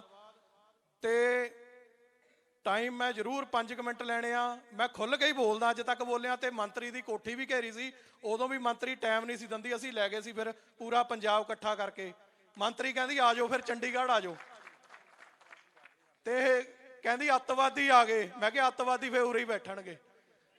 ਤੇ ਮੈਂ ਜ਼ਰੂਰ ਲੈਣੇ ਆ 5-10 ਮਿੰਟ, ਕਿਉਂਕਿ ਕਰੋਨਾ ਕਾਲ ਦੇ ਚੱਲਦਿਆਂ ਅੱਜ ਪੰਜਾਬ ਦੇ ਵਿੱਚ 25,000 ਟੈਕਸੀ ਤੋਂ ਲੈ ਕੇ 21,000 ਟੈਕਸੀ ਰਹਿ ਗਈ ਜਿਹੜੀ ਟੂਰਿਸਟ ਪਰਮਿਟ ਆ, ਆਲ ਇੰਡੀਆ ਟੂਰਿਸਟ ਪਰਮਿਟ। ਕਿਹਦੀ ਗਲਤੀ? ਉਹ ਸਾਡੇ secretary transport, state transport commissioner ਤੇ ਐਸਟੀਏ ਜਿਨ੍ਹਾਂ ਨੇ ਜ਼ਿਕਰ ਕਰਿਆ ਵੀ ਮੋਹਾਲੀ ਕੰਮ ਹੁੰਦਾ, ਉਹਨੂੰ ਸੈਕਟਰੀ ਟਰਾਂਸਪੋਰਟ ਅਥਾਰਟੀ ਕਹਿੰਦੇ ਆ ਜੀ ਮੋਹਾਲੀ। ਉਹ ਬੀਬੀ ਵਨਿੰਦਰ ਕੌਰ ਲੂੰਬਾ ਜਿਹੜੀ ਕਿ ਸਾਬਕਾ ਐਮਐਲਏ ਸ਼ਤਰਾਣਾ, ਉਹਨਾਂ ਦੇ ਘਰ ਵਾਲੇ ਜਿਹੜੇ ਕਿ ਸਾਡੇ ਉੱਤੇ ਲਾਏ ਗਏ, ਤੇ ਉਸ ਤੋਂ ਬਾਅਦ ਸਾਡੇ ਉੱਤੇ ਸਟੇਟ ਟਰਾਂਸਪੋਰਟ ਕਮਿਸ਼ਨਰ ਲਾਏ ਗਏ ਜਿਨ੍ਹਾਂ ਦੇ ਉੱਤੇ ਅਕਾਲੀ ਦਲ ਦੇ ਚੱਲਦੇ 24 ਕਰੋੜ ਦੇ ਭ੍ਰਿਸ਼ਟਾਚਾਰੀ ਦੇ ਲੋਹਾ ਸਕੈਮ ਦੇ ਇਲਜ਼ਾਮ ਉਹ ਲਾਏ ਗਏ। ਤੇ ਉਹਨਾਂ ਨੇ ਬੰਦ ਕਮਰੇ ਦੇ ਵਿੱਚ ਪੰਜਾਬ ਦੇ ਟਰਾਂਸਪੋਰਟਰਾਂ ਦੀ ਨਸਲਕੁਸ਼ੀ ਕੀਤੀ। ਟੈਕਸ ਬਿੱਲ 2021 ਜਿਹੜਾ ਕਿ tax session 1924 motor vehicle act, ਜਿਹਦੀ ਅਮੈਂਡਮੈਂਟ ਕੀਤੀ ਗਈ। ਜਿਹੜੇ ਟੈਕਸੀਆਂ ਵਾਲੇ ਨੇ ਜਾਂ ਆਟੋਆਂ ਵਾਲੇ ਨੇ ਜਾਂ ਟੈਂਪੂ ਟਰੈਵਲਾਂ ਵਾਲੇ ਨੇ, ਕਿਰਤੀ ਲੋਕ ਨੇ, ਜਿਵੇਂ ਕਿ ਸਾਡੇ ਐਮਐਲਏ ਸਾਹਿਬ ਨੇ ਦੱਸਿਆ, ਮਾਨ ਸਾਹਿਬ ਨੇ ਦੱਸਿਆ, 20 ਦੀ ਕਿਰਤ ਕਰਦੇ ਆ। ਉਹਨਾਂ ਦੀ ਪੰਜਾਬ ਦੇ ਟਰਾਂਸਪੋਰਟਰਾਂ ਦੀ ਅੱਜ ਇੱਕ ਬਿੱਲ ਪਾਸ ਕਰਕੇ ਪੰਜਾਬ ਦੇ 117 ਐਮਐਲਏਆਂ ਦੀ ਮੌਜੂਦਗੀ ਦੇ ਵਿੱਚ ਵਿਧਾਨ ਸਭਾ ਦੇ ਵਿੱਚ ਬਿੱਲ ਪਾਸ ਕੀਤਾ। 850 ਰੁਪਏ ਤੋਂ ਸੀਟ ਚੱਕ ਕੇ ਸਿੱਧੀ 10,000 ਰੁਪਇਆ ਸੀਟ ਪਰ ਐਨਮ 6+1 ਤੇ। ਹੁਣ ਤੁਸੀਂ ਮਾਨ ਸਾਹਿਬ ਬੈਠੇ ਹੋ, ਤੁਸੀਂ ਦੱਸ ਦਿਓ ਵੀ ਸਾਰੇ ਮੈਂਬਰ ਬੈਠੇ ਆ ਵੀ ਅਸੀਂ 10,000 ਰੁਪਇਆ ਸੀਟ ਇੱਕ 300 ਰੁਪਿਆ ਜਾਂ 500 ਰੁਪਿਆ ਦਿਹਾੜੀ ਕਰਨ ਵਾਲਾ ਡਰਾਈਵਰ ਕਿੱਥੋਂ 10,000 ਰੁਪਿਆ ਸੀਟ ਟੈਕਸ ਦਊਗਾ? 12 ਸੀਟਾਂ ਨੂੰ ਟੈਕਸ ਲਾਤਾ 15,000 ਰੁਪਿਆ ਪਰ ਸੀਟ ਪਰ ਐਨਮ, ਕਿੱਥੋਂ ਅਸੀਂ ਟੈਕਸ ਪੇ ਕਰਾਂਗੇ? ਇਹ ਮੋਟਰ ਵਹੀਕਲ ਐਕਟ ਜਿਹੜਾ ਸੋਧ ਕੀਤੀ ਗਈ ਉਹਦੀ 2021 ਚ ਆ ਕੇ ਬਿੱਲ ਨੰਬਰ ਆ, ਬਿੱਲ ਹਾਜ਼ਰ ਨੇ। ਉਸ ਤੋਂ ਬਾਅਦ ਸੈਂਟਰ ਦੀ ਸਰਕਾਰ ਨੇ ਸਾਡੇ ਉੱਪਰ ਟੈਕਸ ਲਾਇਆ ਜੀ ਆਲ ਇੰਡੀਆ ਟੂਰਿਸਟ ਪਰਮਿਟ ਗੱਡੀਆਂ ਤੇ 25,000 ਰੁਪਿਆ ਜਿਹੜਾ ਟੈਕਸ ਆ ਜੀ 6 ਸੀਟਾਂ ਤੱਕ। ਜਾਣਾ ਅਸੀਂ ਸਰ ਦਿੱਲੀ 에ਅਰਪੋਰਟ, ਸਵਾਰੀਆਂ ਅਸੀਂ 6 ਬਿਠਾਈਏ, ਟੈਕਸ ਅਸੀਂ 9 ਸੀਟਾਂ ਦਾ ਦਈਏ। ਇੱਕ ਸੀਟ ਤੋਂ ਲੈ ਕੇ 9 ਸੀਟਾਂ ਤੱਕ 25,000 ਰੁਪਿਆ ਤੇ ਸਟੇਟ ਦਾ ਲੱਗ ਦੇਣਾ, ਪੰਜਾਬ ਸੂਬੇ ਦਾ। 9 ਸੀਟਾਂ ਤੋਂ ਬਾਅਦ 23 ਸੀਟਾਂ ਤੱਕ ਟੈਕਸ ਲਾਤਾ 75,000 ਰੁਪਿਆ ਸਾਲਾਨਾ। ਜਾਣਾ ਅਸੀਂ ਸਰ ਦਿੱਲੀ 에ਅਰਪੋਰਟ, ਸਵਾਰੀਆਂ ਅਸੀਂ 12 ਬਿਠਾਈਏ ਤੇ ਟੈਕਸ ਅਸੀਂ 23 ਸੀਟਾਂ ਦਾ ਦਈਏ। ਜੇ 12 ਸੀਟਾਂ 'ਚ 13ਵੀਂ ਸੀਟ ਤੇ ਇੱਕ ਸਾਡੇ ਨਾਲ ਬੱਚਾ ਵੀ ਹੋਵੇ, ਟ੍ਰੈਫਿਕ ਪੁਲਿਸ ਜਾਂ ਆਰਟੀਓ ਦਾ ਮੁਲਾਜ਼ਮ ਸਾਨੂੰ ਪਰਮਿਟ ਵਾਇਓਲੇਸ਼ਨ ਦਾ ਚਲਾਨ ਕੱਟ ਕੇ ਦਿੰਦਾ, ਤੇ ਸਰਕਾਰ ਸਾਤੋਂ ਕਿਸ ਬਿਹੇਵ ਨਾਲ ਮੰਗ ਰਹੀ ਆ ਟੈਕਸ? ਇਹ ਬਿੱਲ ਲਾਗੂ ਹੋ ਚੁੱਕਿਆ ਸਰ। ਦੂਜਾ, ਅੱਜ ਪੰਜਾਬ ਦੇ ਵਿੱਚ 5 ਲੱਖ ਗੱਡੀ ਦੀ ਪਾਸਿੰਗ ਟੁੱਟੀ ਹੋਈ ਆ ਕਰੋਨਾ ਦੇ ਚੱਲਦਿਆਂ, 5 ਲੱਖ ਗੱਡੀ ਦੀ। ਅੱਜ ਮੰਤਰੀ ਸਾਡੇ ਵੱਡੇ ਵੱਡੇ ਦਾਅਵੇ ਕਰਦੇ ਆ 5 ਲੱਖ ਗੱਡੀ ਦੀ ਅੱਜ ਪੰਜਾਬ ਦੇ ਵਿੱਚ ਪਾਸਿੰਗ ਟੁੱਟੀ ਹੋਈ ਆ। ਜੇ ਮੈਂ ਇਹਨਾਂ ਨੂੰ ਕਿਹਾ ਵੀ ਮਦਰਾਸ ਹਾਈ ਕੋਰਟ ਦੇ ਆਰਡਰ ਨੇ, ਬੰਬੇ ਹਾਈ ਕੋਰਟ ਦੇ ਆਰਡਰ ਨੇ, ਵੀ Punjab and Haryana high court ਦੇ ਆਰਡਰ ਨੇ, ਪਾਸਿੰਗ ਦੇ ਉੱਤੇ 50 ਰੁਪਏ ਪੈਨਲਟੀ ਨਹੀਂ ਲੈ ਸਕਦੇ। ਮੋਟਰ ਵਹੀਕਲ ਐਕਟ 'ਚ ਲਿਖਿਆ ਮੈਕਸਿਮਮ 50 ਰੁਪਏ, ਇਹਨਾਂ ਨੇ ਸਾਨੂੰ ਚੱਕ ਕੇ 50 ਰੁਪਏ ਠੋਕਤੀ ਪੈਨਲਟੀ ਇੱਕ ਦਿਨ ਦੀ। ਕਿੱਥੇ ਅੱਗੇ 3600 ਰੁਪਇਆ ਪੈਨਲਟੀ ਪੈਂਦੀ ਸੀ ਸਾਲ ਦੀ, ਹੁਣ 18,000 ਰੁਪਇਆ ਪੈਂਦੀ ਆ। 2-2 ਲੱਖ ਰੁਪਈਆ ਪੈਨਲਟੀਆਂ ਟੁੱਟੀਆਂ ਪਈਆਂ ਨੇ, ਪਾਸਿੰਗਾਂ ਟੁੱਟੀਆਂ ਪਈਆਂ, ਪਰਮਿਟ ਟੁੱਟੇ ਪਏ ਆ, ਫਿਰ ਕੰਮ ਨਹੀਂ ਕੋਈ ਹੁੰਦਾ। ਹੁਣ ਮੇਰੇ ਮੈਂਬਰ ਉਰੇ ਬੈਠੇ ਆ, ਵੀ ਤੁਸੀਂ ਦੇਖ ਲਓ, ਤੁਸੀਂ ਭ੍ਰਿਸ਼ਟਾਚਾਰੀ ਦੀ ਗੱਲ ਕਰਦੇ ਹੋ, ਤੁਸੀਂ ਮੈਨੂੰ ਦੱਸ ਦਿਓ ਵੀ ਮੋਟਰਸਾਈਕਲ ਜਾਂ ਸਕੂਟਰ ਦੇ ਉੱਤੇ ਕਿੰਨੀਆਂ ਸਵਾਰੀਆਂ ਬਿਠਾ ਲਓਗੇ ਤੁਸੀਂ ਸਰ? ਵੱਧ ਤੋਂ ਵੱਧ ਕਿੰਨੀਆਂ ਲੈ ਜਾਓਗੇ ਜੀ? ਮੈਂ ਤੁਹਾਨੂੰ ਸਵਾਲ ਕਰਦਾ ਸਰ। ਸਾਡੇ ਆਰਟੀਏ ਦਫ਼ਤਰ ਵਾਲੇ 52 ਸਵਾਰੀਆਂ ਮੋਟਰਸਾਈਕਲ ਦੇ ਉੱਤੇ ਬਿਠਾ ਕੇ ਜੀ ਭੇਜ ਰਹੇ ਆ, ਉਹਨਾਂ ਦੇ ਬਿੱਲ ਬਣਾ ਰਹੇ ਆ, ਤੇ ਸਟੇਟ ਟਰਾਂਸਪੋਰਟ ਕਮਿਸ਼ਨਰ ਸਾਹਿਬ ਉਹਨਾਂ ਨੂੰ ਸਾਫ਼ ਕਰਕੇ ਕਲੀਨ ਚਿੱਟ ਦੇ ਰਹੇ ਆ। 2-2, 2.5 ਕਰੋੜ ਰੁਪਏ ਦੇ ਘਟਾਲੇ ਹੁੰਦੇ ਆ। ਜੇ ਕੋਈ ਕੰਪਲੇਂਟ ਦਿੰਦੇ ਆ ਤੇ ਉਹਨੂੰ ਕਲੀਨ ਚਿੱਟ ਦਿੱਤੀ ਜਾਂਦੀ ਆ। ਤੇ ਮੇਰੀ ਇੱਕੋ ਇੱਕ ਬੇਨਤੀ ਆ, ਅਸੀਂ ਤੁਹਾਡੇ ਨਾਲ ਸਹਿਯੋਗ ਮੋਢੇ ਨਾਲ ਮੋਢਾ ਪੂਰੇ ਪੰਜਾਬ 'ਚੋਂ ਲਾਵਾਂਗੇ। ਪੂਰੇ ਪੰਜਾਬ ਵੱਲੋਂ ਬੇਨਤੀ ਆ ਵੀ ਸਾਡੇ ਜਿਹੜੇ ਮਸਲੇ ਆ, ਕਿਉਂਕਿ ਅਸੀਂ ਪਿਛਲੇ 8 ਮਹੀਨੇ ਤੋਂ ਕਦੇ ਸੈਕਟਰੀ ਟਰਾਂਸਪੋਰਟ ਦੀ ਕੋਠੀ ਘੇਰ ਲਈ, ਕਦੇ ਰਜੀਆ ਸੁਲਤਾਨਾ ਦੀ ਕੋਠੀ ਘੇਰ ਲਈ, ਕਦੇ ਵੜਿੰਗ ਸਾਹਿਬ ਨਾਲ ਮੀਟਿੰਗਾਂ ਕਰ ਲੀਆਂ, ਮੁੱਦੇ ਉੱਥੇ ਦੇ ਉੱਥੇ ਜ਼ੀਰੋ ਲੈਵਲ ਤੇ ਖੜੇ ਆ। ਮੇਰੀ ਅੱਜ ਬੇਨਤੀ ਆ ਵੀ ਜੇ ਤੁਸੀਂ ਲੁਧਿਆਣੇ ਆਏ ਹੋ, ਸਾਨੂੰ ਮੌਕਾ ਦਿੱਤਾ, ਸਾਨੂੰ ਵੀ ਉਰੇ ਸਾਡੇ ਆਪਣੇ ਬੈਠੇ ਆ ਸਿੱਧੂ ਸਾਹਿਬ, ਇਹਨਾਂ ਨੇ ਕਿਹਾ ਵੀ ਆਓ, ਕਹਿੰਦੇ ਮੈਨੂੰ ਰਹਿਣ ਦਿਓ ਪਰ ਕਲਸੀ ਨੂੰ ਜ਼ਰੂਰ ਬੁਲਾਉਣਾ ਵਾ। ਮੈਂ ਇਹਨਾਂ ਦਾ ਵੀ ਧੰਨਵਾਦ ਕਰਦਾ ਬਹੁਤ ਬਹੁਤ, ਤੇ ਤੁਹਾਡੇ ਵੀ ਰਿਣੀ ਆ। ਪੂਰੇ ਮੋਢੇ ਨਾਲ ਮੋਢਾ ਲਾਵਾਂਗੇ ਜੇ ਸਾਡੇ ਮਸਲੇ ਹੱਲ ਹੋਣਗੇ। ਬਹੁਤ ਬਹੁਤ ਧੰਨਵਾਦ ਕਲਸੀ ਸਾਹਿਬ ਤੁਹਾਡਾ। ਸੀਐਮ ਸਾਹਿਬ, ਇਹ ਮੇਰੇ ਨਾਲ ਬੇਸ਼ਾ ਜੁੜਿਆ ਹੋਇਆ, ਕਿਉਂਕਿ ਮੈਂ ਵੀ 20 ਸਾਲ ਕੰਮ ਕਰਿਆ। ਜ਼ਰੂਰ ਧਿਆਨ ਦੇਣਾ ਇਹਨਾਂ ਦੇ ਮਸਲਿਆਂ ਤੇ, ਤਾਂ ਜੋ ਅਸੀਂ ਟੈਕਸੀ ਵਾਲੇ ਭਰਾਵਾਂ ਦੇ ਮਸਲੇ ਹੱਲ ਕਰ ਸਕੀਏ। ਮੇਰੇ ਲਾਸਟ ਮਹਿਮਾਨ ਰਹਿ ਗਏ, ਉਸ ਤੋਂ ਬਾਅਦ ਸਾਡੇ ਸੀਐਮ ਸਾਹਿਬ ਨੇ ਤੁਹਾਡੇ ਨਾਲ ਗੱਲਬਾਤ ਕਰਨੀ ਹੈ। ਵਿਪਨ ਅਰੋੜਾ ਜੀ, ਪ੍ਰਧਾਨ LTU taxi society. Vipan Arora ji, Vipan Arora ji. Waheguru ji ਕਾ ਖਾਲਸਾ, ਵਾਹਿਗੁਰੂ ਜੀ ਕੀ ਫਤਿਹ। ਸਾਰੀ ਸਮੁੱਚੀ ਟੀਮ ਜੋ ਕਿ ਟੈਕਸੀ ਯੂਨੀਅਨ ਤੇ ਆਟੋ ਚਾਲਕਾਂ ਦੀ ਤਹਿ ਦਿਲੋਂ ਜੀ ਆਇਆਂ ਨੂੰ ਆਖਦੀ ਹੈ ਕੇਜਰੀਵਾਲ ਸਾਹਿਬ ਨੂੰ, ਕਿਉਂਕਿ ਸਭ ਤੋਂ ਪਹਿਲਾਂ ਕੋਈ ਸਰਕਾਰ ਇਦਾਂ ਦੀ ਆਈ ਹੈ ਜਿਨ੍ਹਾਂ ਨੇ ਸਾਨੂੰ ਮਿਲਣ ਦੀ ਸ਼ਿਰਕਤ ਕੀਤੀ ਹੈ। ਅੱਜ ਤੱਕ ਸਾਨੂੰ ਕਿਸੇ ਵੀ ਮੰਤਰੀ MLA ਦੇ ਘਰ ਦੇ ਬਾਹਰ ਖੜੇ ਹੋਣ ਦੀ ਵੀ ਇਜਾਜ਼ਤ ਨਹੀਂ ਹੁੰਦੀ। ਉੱਥੋਂ ਵੀ ਨਠਾ ਦਿੱਤਾ ਜਾਂਦਾ ਹੈ ਕਿ ਤੁਸੀਂ ਜਾਓ, ਇਹਨਾਂ ਕੋਲ ਟਾਈਮ ਨਹੀਂ ਹੈਗਾ ਤੁਹਾਡੇ ਜੋਗਾ। ਤੇ ਅੱਜ ਤੁਸੀਂ ਇੱਕ ਨੀਚਲੀ ਪੱਧਰ ਦੇ ਬੰਦੇ ਨੂੰ ਜੋ ਜ਼ਮੀਨੀ ਲੈਵਲ ਨਾਲ ਜੁੜੇ ਆ, ਤੁਸੀਂ ਉਹਨਾਂ ਨੂੰ ਮਿਲਣ ਆਏ ਹੋ। ਤੁਹਾਨੂੰ ਤਹਿ ਦਿਲੋਂ ਮੇਰਾ ਸਲੂਟ ਹੈ, ਔਰ ਤੁਹਾਡੀ ਸੋਚ ਨੂੰ ਸਲੂਟ ਹੈ। ਜੋ ਸੋਚ ਲੈ ਕੇ ਤੁਸੀਂ ਪੰਜਾਬ 'ਚ ਆਏ ਹੋ, ਅਸੀਂ ਤਹਿ ਦਿਲੋਂ ਤੁਹਾਡਾ ਧੰਨਵਾਦੀ ਵੀ ਰਵਾਂਗੇ ਔਰ ਤੁਹਾਡਾ ਸਾਥ ਵੀ ਦੇਵਾਂਗੇ। ਮੈਂ ਕੁਝ ਅਹਿਮ ਗੱਲ ਕਹਿਣਾ ਚਾਹੁੰਦਾ ਕੇਜਰੀਵਾਲ ਸਾਹਿਬ, ਭਗਵੰਤ ਮਾਨ ਸਾਹਿਬ ਬਹੁਤ ਜ਼ਰੂਰੀ ਗੱਲਾਂ ਨੇ ਜਿਹੜੀਆਂ ਕਿ ਤੁਸੀਂ ਸੁਣੋ ਤੇ ਇਹਨਾਂ ਤੇ ਅਮਲ ਜਲਦ ਤੋਂ ਜਲਦ ਕਰ ਦਿੱਤਾ ਜਾਵੇ। ਸਭ ਤੋਂ ਪਹਿਲੀ ਗੱਲ ਹੈ ਕਿ ਕੇਜਰੀਵਾਲ ਸਾਹਿਬ ਜਦੋਂ ਕੋਈ ਹਸਪੀਟਲਾਈਜ਼ ਕਸਟਮਰ ਹੈਗਾ ਟੈਕਸੀ ਬੁੱਕ ਕਰਦਾ ਆਨਲਾਈਨ, ਐਂਬੂਲੈਂਸ ਦਾ ਜਿਹੜਾ ਖਰਚਾ ਹੈ ਉਹ ਚੱਕ ਨਹੀਂ ਪਾਉਂਦਾ, ਉਹ ਕਰਦਾ ਟੈਕਸੀ ਬੁੱਕ ਹਸਪੀਟਲ ਜਾਣ ਵਾਸਤੇ। ਔਰ ਹੁੰਦਾ ਉਹ ਕਰੋਨਾ ਪੇਸ਼ੈਂਟ, ਹਸਪੀਟਲ ਜਾਣ ਵਾਸਤੇ ਉਹਨੇ ਟੈਕਸੀ ਦਾ ਬੁੱਕ ਕਰ ਲਈ, ਪਰ ਟੈਕਸੀ ਡਰਾਈਵਰ ਨੇ ਟੈਕਸੀ ਦੀ ਐਪ ਤੋਂ ਕੈਨਸਲ ਨਹੀਂ ਕੀਤੀ, ਉਹਨੂੰ ਲੈ ਕੇ ਗਿਆ ਹਸਪੀਟਲ। ਜਿੱਥੇ ਉੱਥੇ ਘਰ ਪਰਿਵਾਰ ਦੇ ਸਾਥ ਛੱਡ ਕੇ ਇੱਕ ਟੈਕਸੀ ਡਰਾਈਵਰ, ਇੱਕ ਆਟੋ ਚਾਲਕ ਨੇ ਉਹਨਾਂ ਦਾ ਸਾਥ ਦਿੱਤਾ। ਉਹ ਗੱਲੋਂ ਮੈਂ ਟੈਕਸੀ ਡਰਾਈਵਰਾਂ ਦਾ ਔਰ ਆਟੋ ਚਾਲਕਾਂ ਦਾ ਤਹਿ ਦਿਲੋਂ ਧੰਨਵਾਦੀ ਹਾਂ ਕਿ ਮੌਕੇ ਤੇ ਉਹਨਾਂ ਨੇ ਆਪਣੀ ਜਾਨ ਤਲੀ ਤੇ ਰੱਖ ਕੇ ਇੱਕ ਮੁਸਾਫਰ ਨੂੰ ਉਹਦੀ ਮੰਜ਼ਿਲ ਤੱਕ ਪਹੁੰਚਾਇਆ। ਔਰ ਉਹਦੇ ਬਾਵਜੂਦ ਸਾਨੂੰ ਟੈਕਸੀ ਨੂੰ ਰੋਕ ਕੇ ਚਲਾਨ ਕੱਟਿਆ ਜਾਂਦਾ ਹੈ ਜਦ ਕਿ ਸਾਡੀ ਗੱਡੀ 'ਚ ਮਰੀਜ਼ ਹੈ। ਮੈਂ ਚਾਹੁੰਦਾ ਜਿਸ ਤਰੀਕੇ ਨਾਲ ਐਂਬੂਲੈਂਸ ਨੂੰ ਜਾਨ ਦਿੱਤਾ ਜਾਂਦਾ ਹੈ, ਅਗਰ ਸਾਡੀ ਟੈਕਸੀ 'ਚ ਮਰੀਜ਼ ਹੈ ਸਾਨੂੰ ਜਾਨ ਦਿੱਤਾ ਜਾਵੇ, ਸਾਡਾ ਚਲਾਨ ਨਾ ਕੱਟਿਆ ਜਾਵੇ। ਔਰ ਸਾਡੇ ਟੈਕਸੀ ਡਰਾਈਵਰ ਭਰਾ, ਉਹਨਾਂ ਦੀ ਜਿਹੜੀ ਇੰਸ਼ੋਰੈਂਸ ਹੈ ਮੈਡੀਕਲ, ਉਹ ਗਵਰਨਮੈਂਟ ਕਰਵਾ ਕੇ ਦੇਵੇ, ਉਹ ਉਹਨਾਂ ਦਾ ਵਾਜਿਬ ਹੱਕ ਹੈ। ਸਾਡੇ ਹਰ ਇੱਕ ਟੈਕਸੀ ਡਰਾਈਵਰ ਦਾ, ਹਰ ਇੱਕ ਆਟੋ ਚਾਲਕ ਦਾ ESI ਕਾਰਡ ਦੀ ਸੁਵਿਧਾ ਗਵਰਨਮੈਂਟ ਦੀ ਜ਼ਿੰਮੇਵਾਰੀ ਬਣਦੀ ਬਣਾਉਣ ਦੀ। ਹਰ ਇੱਕ ਟੈਕਸੀ ਡਰਾਈਵਰ, ਹਰ ਇੱਕ ਆਟੋ ਚਾਲਕ ESI ਕਾਰਡ ਦਾ ਹੱਕਦਾਰ ਹੈ। ਔਰ ਉਹਦੀ ਉਹ ਮੁੰਡਲੀ ਸਹਾਇਤਾ ਉਹਦੇ ਪਰਿਵਾਰ ਨੂੰ, ਉਹਦੀ ਫੈਮਿਲੀ ਨੂੰ, ਜਿਨ੍ਹਾਂ ਨੇ ਮਾਂ ਪਿਓ ਨੇ ਉਹਨੂੰ ਜਨਮ ਦਿੱਤਾ, ਉਹਨਾਂ ਨੂੰ ਉਹ ਮਿਲਣੀ ਚਾਹੀਦੀ ਹੈ। ਕਿਰਪਾ ਕਰਕੇ ਸਭ ਤੋਂ ਪਹਿਲਾਂ ਤੁਹਾਡੀ ਸਰਕਾਰ ਬਣਨ ਤੇ ਸਭ ਤੋਂ ਪਹਿਲਾਂ ਇਹ ਕੰਮ ਕੀਤਾ ਜਾਵੇ। ਮੇਰੀ ਹੱਥ ਜੋੜ ਕੇ ਬੇਨਤੀ ਹੈ, ਕਰੋਨਾ ਕਾਲ ਦੇ ਅੰਦਰ ਸਾਰੀਆਂ ਟੈਕਸੀਆਂ ਫ੍ਰੀ ਖੜੀਆਂ ਰਹੀਆਂ, ਟੈਕਸ ਅਸੀਂ ਪੇ ਆਊਟ ਕੀਤੇ ਨੇ, ਉਹਦੇ ਬਾਵਜੂਦ ਸਾਡੀਆਂ ਟੈਕਸੀਆਂ ਤਾਂ ਚੱਲੀਆਂ ਨਹੀਂ।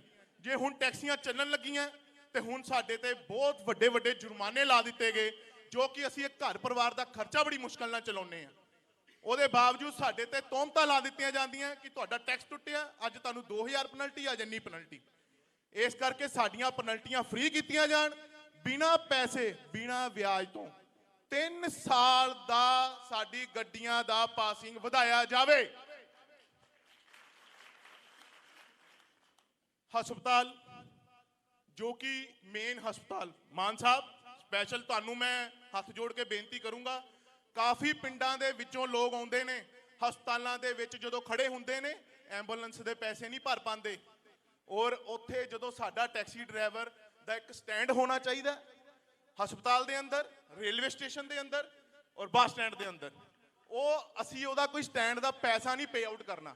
ਅਸੀਂ ਉਹ ਜਿਹੜਾ ਸਟੈਂਡ ਬਣਾਵਾਂਗੇ, ਕਈ ਗਰੀਬ ਮਾਵਾਂ ਭੈਣਾਂ ਬਜ਼ੁਰਗ ਜਿਨ੍ਹਾਂ ਨੂੰ ਐਪ ਤੋਂ ਟੈਕਸੀ ਨਹੀਂ ਬੁੱਕ ਕਰਨੀ ਆਉਂਦੀ, ਉਹਨੂੰ ਅਸੀਂ ਉਹ ਸਟੈਂਡ ਤੋਂ ਜੋ ਸਾਨੂੰ ਬਣਾ ਕੇ ਦਿੱਤਾ ਜਾਊਗਾ, ਉੱਥੋਂ ਉਹਨਾਂ ਨੂੰ ਵਾਜਿਬ ਰੇਟਾਂ ਤੇ ਉਹਨਾਂ ਦੇ ਘਰ ਤੱਕ ਪਹੁੰਚਾਇਆ ਜਾਊਗਾ। ਦੂਜਾ, ਜਿਹੜਾ ਉਹਦੇ ਤੋਂ ਅਸੀਂ ਪੈਸਾ ਕਮਾਵਾਂਗੇ ਆਪਣਾ ਘਰ ਪਰਿਵਾਰ ਚਲਾਉਣ ਤੋਂ ਬਾਅਦ, ਉਹ ਪੈਸਾ ਸਾਡੀ ਵੈਲਫੇਅਰ 'ਚ ਰਹੂਗਾ। ਉਹ ਅਸੀਂ ਕਿਸੇ ਟੈਕਸੀ ਡਰਾਈਵਰ ਦਾ, ਆਟੋ ਚਾਲਕ ਦਾ, ਕਿਸੇ ਗਰੀਬ ਕੁੜੀ ਦਾ ਵਿਆਹ ਕਰਾਂਗੇ, ਕਿਸੇ ਨੂੰ ਲੋੜ ਪੈਣ ਤੇ ਕਿਸੇ ਦੀ ਹੈਲਪ ਕਰ ਸਕਦੇ ਹਾਂ। ਠੀਕ ਹੈ। ਟ੍ਰੈਫਿਕ ਪੁਲਿਸ ਪ੍ਰਸ਼ਾਸਨ ਬਹੁਤ ਤੰਗ ਕਰਦਾ ਹੈ ਜੀ ਸਾਡੇ ਟੈਕਸੀ ਡਰਾਈਵਰਾਂ ਨੂੰ। ਕਾਗਜ਼ ਪੂਰੇ ਹੋਣ ਦੇ ਬਾਵਜੂਦ, ਮਾਸਕ ਲਾਉਣ ਦੇ ਬਾਵਜੂਦ ਸਾਨੂੰ ਰੋਕ ਕੇ ਕਿਹਾ ਜਾਂਦਾ, ਭਾਈ ਸਾਹਿਬ 500 ਦਾ ਚਲਾਨ ਕਰਾ ਲਓ। ਇਹ ਕਿਉਂ?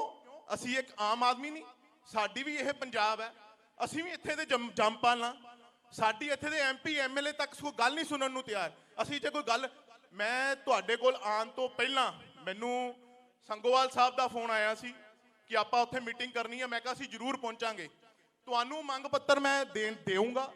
ਇਦੋਂ ਪਹਿਲਾਂ ਮੈਂ ਟਰਾਂਸਪੋਰਟ ਮਿਨਿਸਟਰ ਵੜਿੰਗ ਨੂੰ ਵੀ ਮੰਗ ਪੱਤਰ ਦੇ ਚੁੱਕੇ ਹਾਂ, ਭਾਰਤ ਭੂਸ਼ਣ ਆਸ਼ੂ ਜੀ ਨੂੰ ਵੀ ਦੇ ਚੁੱਕੇ ਹਾਂ, ਔਰ ਸੰਧੂ ਸਾਹਿਬ ਨੂੰ ਜੋ ਕਿ ਕੈਪਟਨ ਸਾਹਿਬ ਦੇ ਸੱਜੇ ਹੱਥ ਨੇ, ਉਹਨਾਂ ਨੂੰ ਵੀ ਦੇ ਚੁੱਕੀ ਹਾਂ। ਅੱਜ ਤੱਕ ਸਾਡੀ ਕਿਸੇ ਨੇ ਪਾਣੀ ਦੇ ਗਲਾਸ ਤੱਕ ਨਹੀਂ ਬਾਤ ਪੁੱਛੀ। ਔਰ ਅਸੀਂ ਤਹਿ ਦਿਲੋਂ ਤੁਹਾਡੇ ਧੰਨਵਾਦੀ ਹਾਂ ਕਿ ਤੁਸੀਂ ਸਾਡੀ ਪ੍ਰੋਬਲਮ ਸੁਣਨ ਵਾਸਤੇ ਘੱਟੋ ਘੱਟ ਸਾਡੇ ਸਾਹਮਣੇ ਵਿਰਾਜਮਾਨ ਤਾਂ ਹੈਗੇ ਹੋ। ਜੇ ਪਿਓ ਦਾ ਹੱਥ ਸਿਰ ਤੇ ਹੋਵੇ ਨਾ ਤੇ ਬੱਚਾ ਜਦੋਂ ਤੁਰਦਾ ਹੈ ਨਾ, ਉੱਥੋਂ ਵੀ ਸਬਕ ਲੈ ਲੈਂਦਾ, ਮੇਰਾ ਪਿਓ ਮੈਨੂੰ ਦੇਖ ਰਿਹਾ। ਤੁਸੀਂ ਸਾਡੇ ਪਿਓ ਬਣ ਕੇ ਆਏ ਹੋ। ਇਸ ਕਰਕੇ ਅਸੀਂ ਸਾਰੀ ਆਟੋ ਚਾਲਕ ਔਰ ਟੈਕਸੀ ਯੂਨੀਅਨ ਵੱਲੋਂ ਤਹਿ ਦਿਲੋਂ ਤੁਹਾਨੂੰ ਸਲੂਟ ਕਰਦੇ ਹਾਂ, ਤੁਹਾਡੀ ਸੋਚ ਨੂੰ ਸਲੂਟ ਕਰਦੇ ਹਾਂ। ਲਾਸਟ ਤੇ ਇੱਕ ਗੱਲ ਕਹਿਣਾ ਚਾਹੂੰਗਾ, ਹਰ ਡਰਾਈਵਰ ਦਾ ਜੋ ਕਿ ਇੱਕ ਓਲਾ ਔਰ ਉਬਰ ਵਰਗੀ ਮਾਨ ਸਾਹਿਬ ਕੰਪਨੀ ਚੱਲਦੀ ਹੈ, ਉਹ ਬਾਹਰਲੀਆਂ ਕੰਪਨੀਆਂ ਇੱਥੇ ਆ ਕੇ ਪੈਸਾ ਕਮਾ ਰਹੀਆਂ। ਮੈਂ ਚਾਹੂੰਗਾ ਤੁਹਾਡੀ ਸਰਕਾਰ ਬਣੇ, ਆਨਲਾਈਨ ਤੁਸੀਂ ਇੱਕ ਆਪਣੀ ਪੰਜਾਬ ਸਰਕਾਰ ਦੀ ਐਪ ਤਿਆਰ ਕਰੋ ਜਿਹੜੀ ਕਿ ਬਿਨਾਂ ਕਮਿਸ਼ਨ ਤੋਂ ਹੋਵੇ। ਇਹ ਓਲਾ ਉਬਰ ਵਰਗੀਆਂ ਕੰਪਨੀਆਂ ਜੇ ਅਮਰੀਕਾ, ਇੰਗਲੈਂਡ, ਕੈਨੇਡਾ 'ਚ ਬੈਠ ਕੇ 35% ਸਾਡਾ ਖੂਨ ਚੂਸ ਰਹੀਆਂ। ਮਾਨ ਸਾਹਿਬ, ਤੁਹਾਡੇ ਹੁੰਦਿਆਂ ਸਾਡਾ ਖੂਨ ਚੂਸਿਆ ਜਾ ਰਿਹਾ, ਔਰ ਤੁਹਾਡੀ ਸਰਕਾਰ ਬਣਨ ਤੇ ਤੁਸੀਂ ਆਪਣੀ ਇੱਕ ਐਪ ਲਾਂਚ ਕਰੋ ਜਿਹੜੀ ਕਿ ਬਿਨਾਂ ਕਮਿਸ਼ਨ ਤੋਂ ਹੋਵੇ। ਉਹਦੇ 'ਚ ਜਿਹੜਾ ਅੱਜ ਬੱਚਾ ਘਰ ਪਰਿਵਾਰ ਦਾ ਬਾਹਰਲੇ ਦੇਸ਼ ਨੂੰ ਭੱਜ ਰਿਹਾ, ਇੱਕ ਆਟੋ ਚਾਲਕ ਜੋ ਕਿ ਕੈਨੇਡਾ ਦੇ, ਆਸਟ੍ਰੇਲੀਆ ਦੇ ਵਿੱਚ ਉਹਨਾਂ ਦੇ ਬੱਚੇ ਬੈਠੇ ਆ, ਜੇ ਉਹ ਅੱਜ ਬਾਹਰ ਬੱਚੇ ਜਾ ਰਹੇ ਆ, ਕਾਹਦੇ ਕਰਕੇ ਜਾ ਰਹੇ ਆ? ਕਿਉਂਕਿ ਸਾਡਾ ਖੂਨ ਪੀਤਾ ਜਾ ਰਿਹਾ। ਅਸੀਂ ਚਾਹੁੰਦੇ ਆ ਤੁਹਾਡੀ ਸਰਕਾਰ ਆਵੇ, ਬਿਨਾਂ ਕਮਿਸ਼ਨ ਤੋਂ ਐਪ ਬਣਾਵੇ, ਉਹ 4 ਪੈਸੇ ਸਾਨੂੰ ਬਚਣ, ਅਸੀਂ ਆਪਣੇ ਬੱਚਿਆਂ ਨੂੰ ਵਧੀਆ ਪੜ੍ਹਾਈ ਦੇ ਸਕੀਏ ਔਰ ਅੱਗੇ ਆਉਣ ਵਾਲੇ ਟਾਈਮ 'ਚ ਪੰਜਾਬ ਦਾ ਸਿਰ ਹੋਰ ਉੱਚਾ ਕਰ ਸਕੀਏ। ਬੜੇ ਸੋਨਿਹਾਲ, ਸਤਿ ਸ੍ਰੀ ਅਕਾਲ। ਅਰਵਿੰਦ केजरीवाल जिंदाबाद, अरविंद केजरीवाल जिंदाबाद। हमारा सीएम कैसा हो? ਭਗਵੰਤ ਮਾਨ ਜੀ, ਹੈਲੋ, ਤੁਹਾਡੀ ਸੋਚ ਬਹੁਤ ਨੂੰ ਬਹੁਤ ਧੰਨਵਾਦ। ਸਲੂਟ ਹੈ ਜੀ। ਵਿਪਨ ਜੀ, ਤੁਹਾਡਾ ਬਹੁਤ ਬਹੁਤ ਧੰਨਵਾਦ। ਮੈਂ ਤੁਹਾਨੂੰ ਵਿਸ਼ਵਾਸ ਦਿਵਾਉਂਦਾ ਕਿ ਕੇਜਰੀਵਾਲ ਸਾਹਿਬ ਤਾਂ ਸਾਡੇ ਬਹੁਤ ਮਹਾਨ ਲੀਡਰ ਨੇ। ਉਹ ਤਾਂ ਜੋ ਕਹਿੰਦੇ ਆ, ਜੋ ਕਰਦੇ ਆ। ਭਗਵੰਤ ਮਾਨ ਜੀ ਵੀ ਤੁਹਾਡੇ ਨਾਲ ਵਾਅਦਾ ਕਰਕੇ ਗਏ ਹੈ, ਔਰ ਮੈਂ ਵੀ ਤੁਹਾਨੂੰ ਵਿਸ਼ਵਾਸ ਦਿਵਾਉਂਦਾ ਜਦੋਂ ਆਮ ਆਦਮੀ ਪਾਰਟੀ ਦੀ 2022 ਚ ਸਰਕਾਰ ਆਊਗੀ, ਕੋਈ ਵੀ ਪੁਲਿਸ ਵਾਲਾ ਤੁਹਾਡੇ ਪੈਸੇ ਨਹੀਂ ਲਾਊਗਾ, ਕੋਈ ਆਰਟੀ ਵਾਲਾ पैसे नहीं लाऊंगा। ਤੁਹਾਨੂੰ ਵਿਸ਼ਵਾਸ ਦਿਵਾਉਂਦਾ। ਇੱਕ ਵਰਕਰ ਛੋਟਾ ਜਿਹਾ ਹੋ ਕੇ ਕਹਿੰਦਾ। संधवा साहब एक मिनट बोलना चाहते हैं। बुला दो यार। सर नमस्कार सर, मैं आपका बहुत बड़ा फ्रेंड हूँ सर। मैं एक ऑटो वाला ही हूँ सर। आप ऑटो वालों की बहुत हेल्प करते हो सर। आप हमारे गरीब के ऑटो वाले के घर खाना खाने चलोगे सर? सर मैं दिल से आपको इनवाइट कर रहा हूँ। जरूर आएंगे आज रात को। या ठीक है सर। सर मैं आपको अपने ऑटो से ही ले जाना चाहता हूँ आज रात को सर। भगवंत को ले आऊं? आज ही भगवंत को ले आऊं सर? जरूर। और चीमा साहब, हम तीनों आएंगे। ठीक है सर, बिल्कुल। बहुत बहुत धन्यवाद।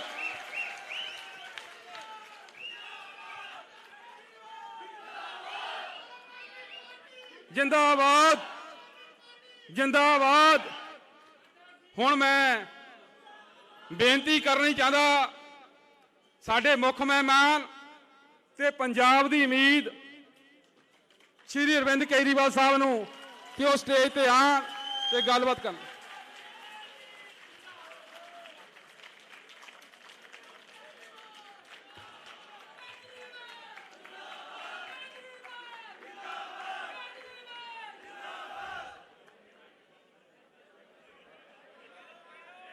सबसे पहले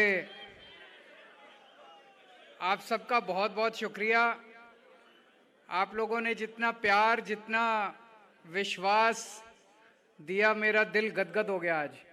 मैं बहुत खुश हूं। आपका नाम क्या है? दिलीप कुमार। दिलीप कुमार तिवारी। उन्होंने जिस तरह से आज इतने प्यार से हम लोगों को अपने घर पे खाने को बुलाया, मुझे बहुत अच्छा लगा है। आज रात को हम इनके घर जरूर खाने के लिए जाएंगे।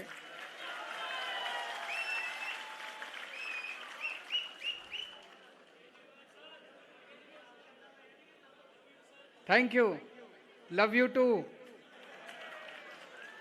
दोस्तों, आपके बीच में आज आके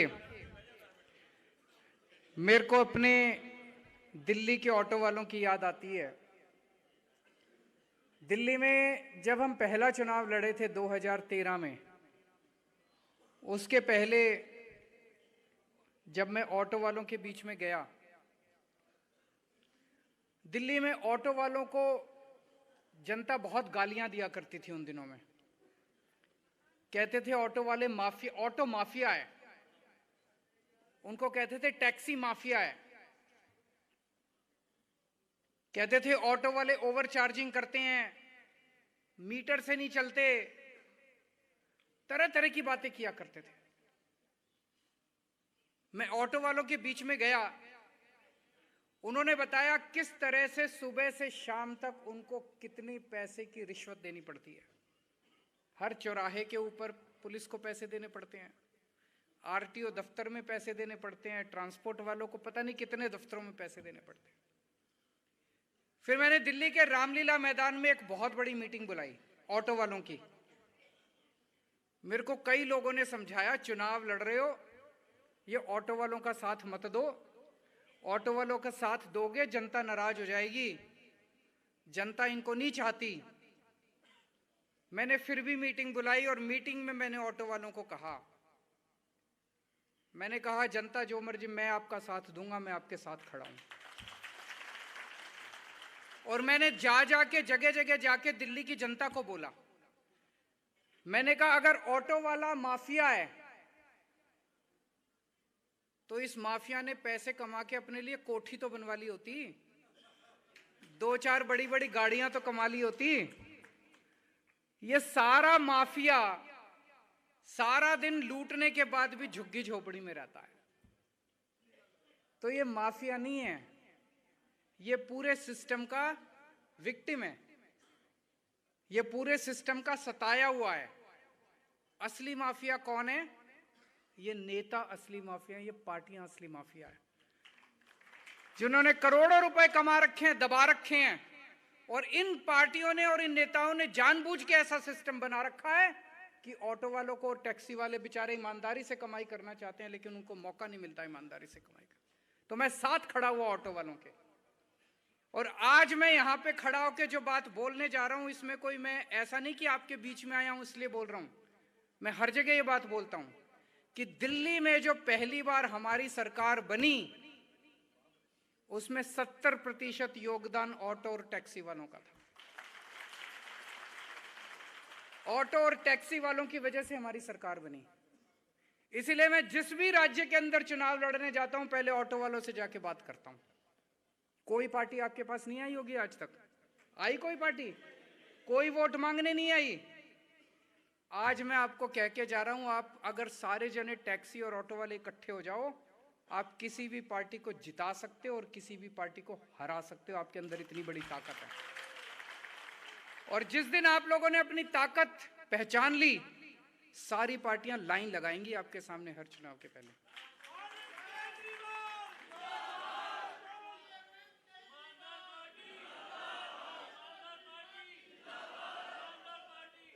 तो ऑटो वालों ने हमारी क्या मदद की? ऑटो वालों ने कैसे जिताया हमको? उन्होंने 2 काम किए।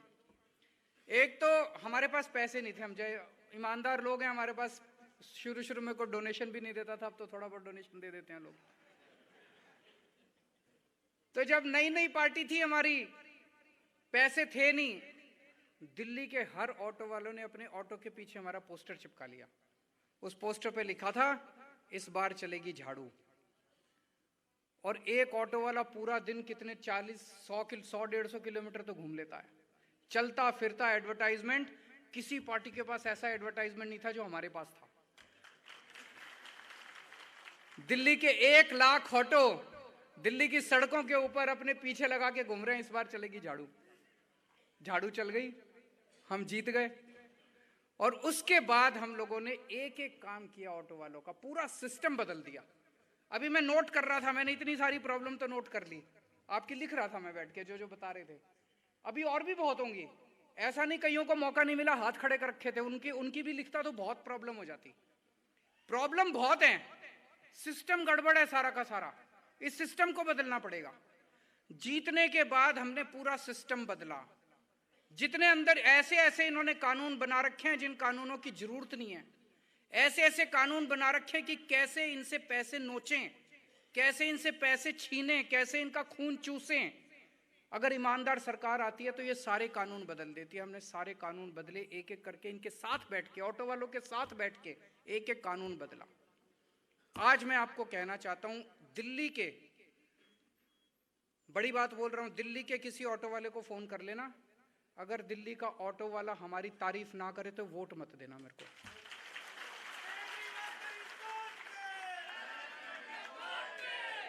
दिल्ली का एक एक ऑटो वाला मेरे को छोटा भाई मानता है, और दिल्ली के कई ऑटो वालों के पास मेरा फोन नंबर है।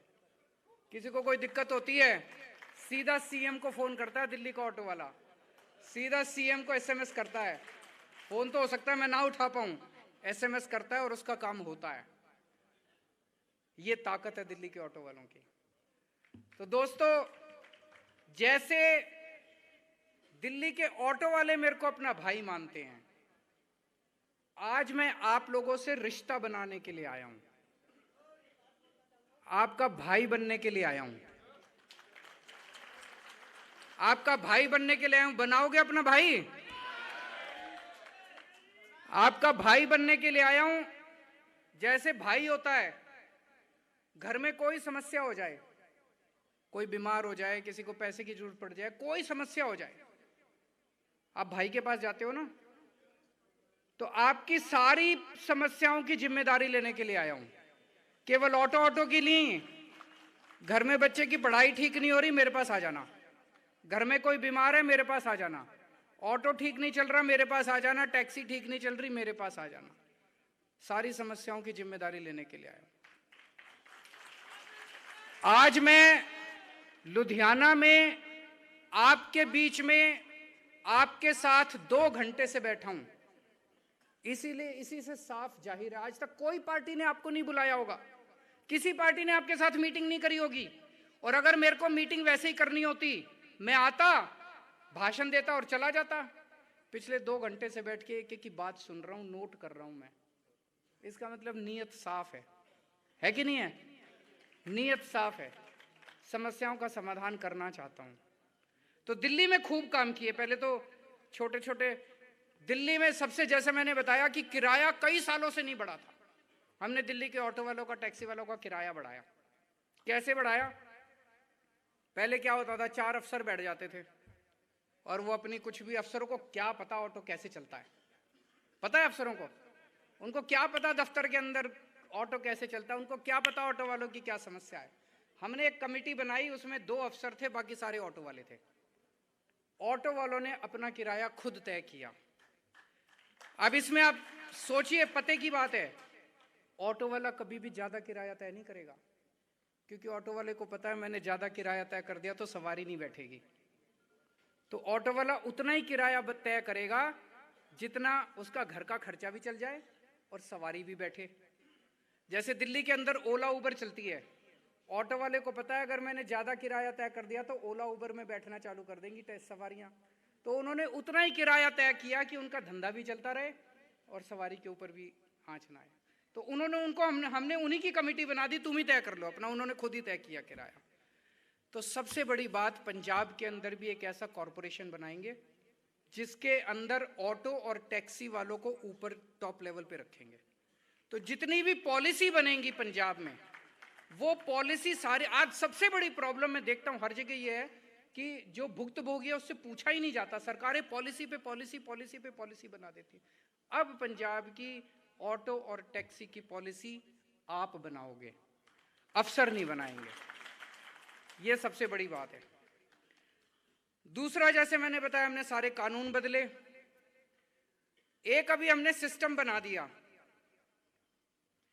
अब फेसलेस सर्विस शुरू कर दी। किसी भी ऑटो और टैक्सी वाले को आरटीओ दफ्तर जाने की जरूरत नहीं है, फेसलेस है, ऑनलाइन है। आप ऑनलाइन करो। अगर आप ऑनलाइन नहीं कर पा रहे, कोई दिक्कत आ रही है, आपको करनी नहीं आती ऑनलाइन, या ऑनलाइन काम नहीं कर रही, तो हमने एक फोन नंबर दे दिया 1076। उस नंबर पे फोन करो, दिल्ली सरकार का कोई कर्मचारी आपके घर आएगा आपका काम करने के लिए, आपको जाने की जरूरत नहीं है। आने के पहले वो आपसे पूछेगा क्या काम है, आप बताओगे जी ये काम है, वो आपको बताएगा ये कागज लगेंगे, ये कागज तैयार रखना। फिर पूछेगा कितने बजे आऊं। आप अगर उसको रात का भी टाइम दोगे ना, जी मैं 10 बजे आना, मैं तो ड्यूटी से 10 बजे आता हूं, तो रात को 10 बजे दिल्ली सरकार का कर्मचारी आपके घर आके आपका काम करके जाएगा।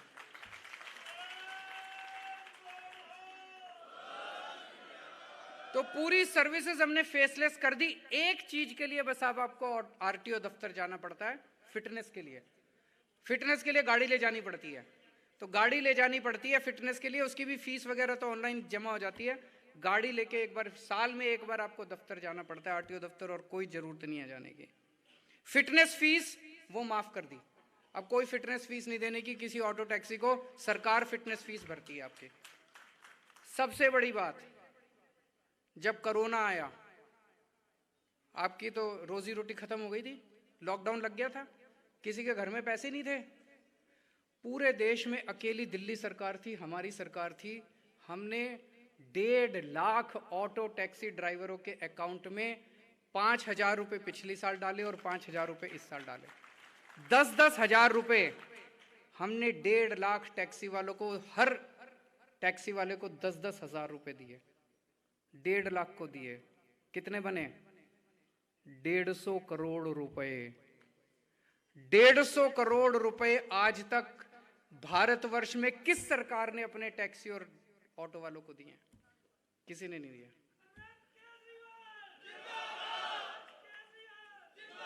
इसीलिए कह रहा हूं, भाई बनने आया हूं मैं भी चाहता तो ये लिख लिए थे मैंने, हाँ जी आपकी पार्किंग नहीं है, हमारी सरकार आई पार्किंग करेंगे। चंडीगढ़ ऑफिस, हाँ जी हमारी सरकार आई चंडीगढ़ ऑफिस ठीक कर देंगे। आरसी वायलेशन होता है, मैं भी कह देता ये करने, वो नहीं करने आया, आपसे रिश्ता बनाने के लिए आया हूं। आपके सुख में, आपके दुख में आपके साथ खड़ा रहूंगा मैं।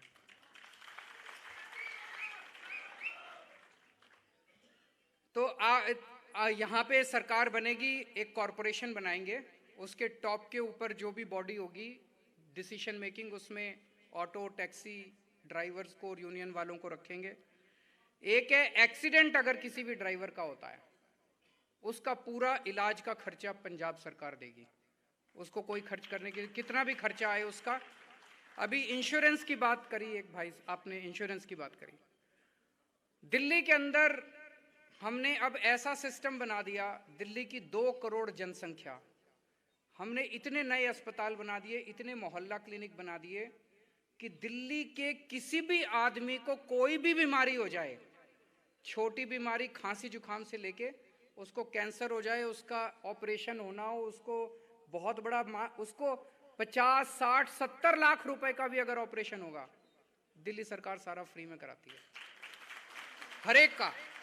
2 करोड़ के 2 करोड़ लोगों का, तो अलग से ऑटो वालों के लिए बनाने की जरूरत ही नहीं है। आप भी पंजाब के लोगों में, तो पंजाब में सरकार बनेगी, ऐसा होना चाहिए नहीं होना चाहिए दिल्ली कि पंजाब की सारी जनता का सारा इलाज मुफ्त, क्रोसिन की टेबलेट से लेके और 70-80 लाख रुपए का भी अगर आपका ऑपरेशन होगा, पंजाब सरकार कराएगी।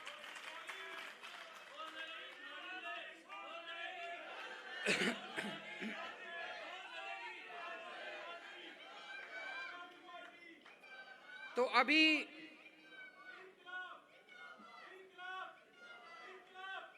बस अच्छा, बहुत अच्छा, ताली बजा दो सब लोग एक बार इनके लिए। बहुत अच्छा है, बहुत अच्छा है। आपकी सबकी समस्याएं, लेकिन सर पार्किंग की समस्या दिल्ली में भी बहुत थी, कोई पार्किंग नहीं बना रखी थी ऑटो वालों के लिए। बेचारा जहां खड़ी करता था पुलिस वाले वहां पे डंडा मार के उससे पैसे मांगते थे। हमने अभी 490 पार्किंग बना दी हैं, तो उनकी सारी समस्या दूर हो गई। तो यहाँ भी करेंगे। अभी किसी ने बताया चंडीगढ़ ऑफिस जाना पड़ता है, सब कुछ ऑनलाइन कर देंगे तो जाने की जरूरत नहीं है। वैसे काफ़ी डिसेंट्रलाइज्ड ऑफिस भी खोल सकते हैं फिटनेस वगैरह करने के लिए, लोकल लेवल पे आप कर सकते हो। दिल्ली की जो समस्याएं आप बता रहे थे भाई साहब, यहाँ पे एक बारी मेरे पास आ जाना, मैं आपको ट्रांसपोर्ट मिनिस्टर जो है दिल्ली के, उनके साथ बिठा दूंगा, जो भी आपकी समस्याएं उनको बता देना, जो बदलने की जरूरत है वो सब ठीक कर देंगे। तो आप अपना फोन नंबर वगैरह किसी को दे दो और मैं आपको बुला लूंगा।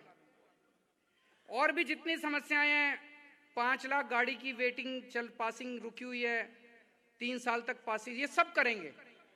नियत होनी चाहिए, सब करेंगे।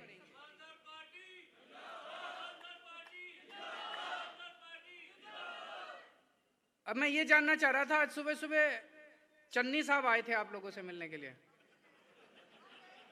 क्या क्या बता कि प्रॉमिस करके गए हैं?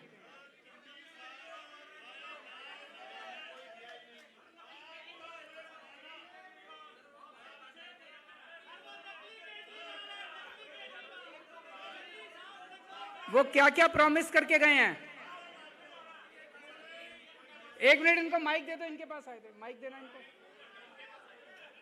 माइक देना जरा, माइक सुने क्या क्या कह के गए थे। ਚੰਨੀ ਸਾਹਿਬ ਸਾਡੇ ਕੋਲ ਸਵੇਰੇ ਆਏ ਸੀ, ਸਾਨੂੰ ਉਹਨਾਂ ਨੇ ਪਤਾ ਕੀ ਕਿਹਾ, ਜਿਹੜੇ ਆਟੋ ਰਿਕਸ਼ਾ ਚਾਲਕ ਨੇ ਉਹਨਾਂ ਦੇ ਜਿੰਨੇ ਚਲਾਨ ਹੋਏ ਆ, ਜਦੋਂ ਉਹਨਾਂ ਨੂੰ ਮੈਂ ਦੱਸਿਆ 40 45 ਹਜ਼ਾਰ ਦੇ ਚਲਾਨ ਹੋਇਆ, ਉਹ ਕਹਿੰਦੇ 1 ਰੁਪਏ ਦੇ ਵਿੱਚ ਚਲਾਨ ਜਿਹੜੇ ਭੁਗਤੇ ਜਾਣਗੇ। ਤੇ ਜਿਹੜੇ ਯੈਲੋ ਲਾਈਨ ਆ ਤੁਹਾਡੀ ਕੱਲ ਤੋਂ ਸ਼ੁਰੂ ਹੋ ਜੂਗੀ, ਜਿਹੜੇ ਫਲਾਈਓਵਰ ਦੇ ਥੱਲੇ ਜਗ੍ਹਾ ਆ ਉਹ ਤੁਹਾਨੂੰ ਕੱਲ ਤੋਂ ਦਿੱਤੀ ਜਾਊਗੀ। ਮਿੱਠੇ ਲੱਡੂ ਸਾਨੂੰ ਦੇ ਕੇ ਗਏ ਆ, 1 ਅਰਬ ਰੁਪਈਆ ਸਾਡਾ ਜਿਹੜਾ ਜਮਾ ਵਾ ਉਹਦੇ ਬਾਰੇ ਕੋਈ ਗੱਲ ਨਹੀਂ ਕੀਤੀ ਵੀ ਉਹਦਾ ਸਾਡਾ ਕੀ ਕੀਤਾ, ਜਿਹੜਾ ਤੁਸੀਂ ਜਮਾ ਕਰਕੇ ਰੱਖਿਆ ਸਾਡਾ ਉਹਦਾ ਕੀ ਕੀਤਾ, ਉਹਦਾ ਨਹੀਂ ਦੱਸਿਆ ਕੁਝ ਵੀ। बाकी देखो उनकी कर देगी। बहुत अच्छी बात है, बहुत अच्छी बात है। इतना काम तो मैंने मेरे आने के पहले ही करा दिया आपका।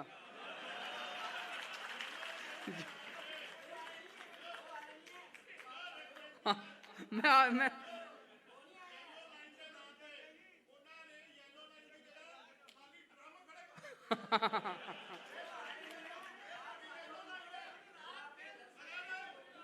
बिल्कुल मैं आ रहा हूं इस पे सर। मैं आपको एक बारी बता, आज मैंने एक मीटिंग में बोला था, मैंने कहा आजकल पंजाब के अंदर एक नकली केजरीवाल घूम रहा है।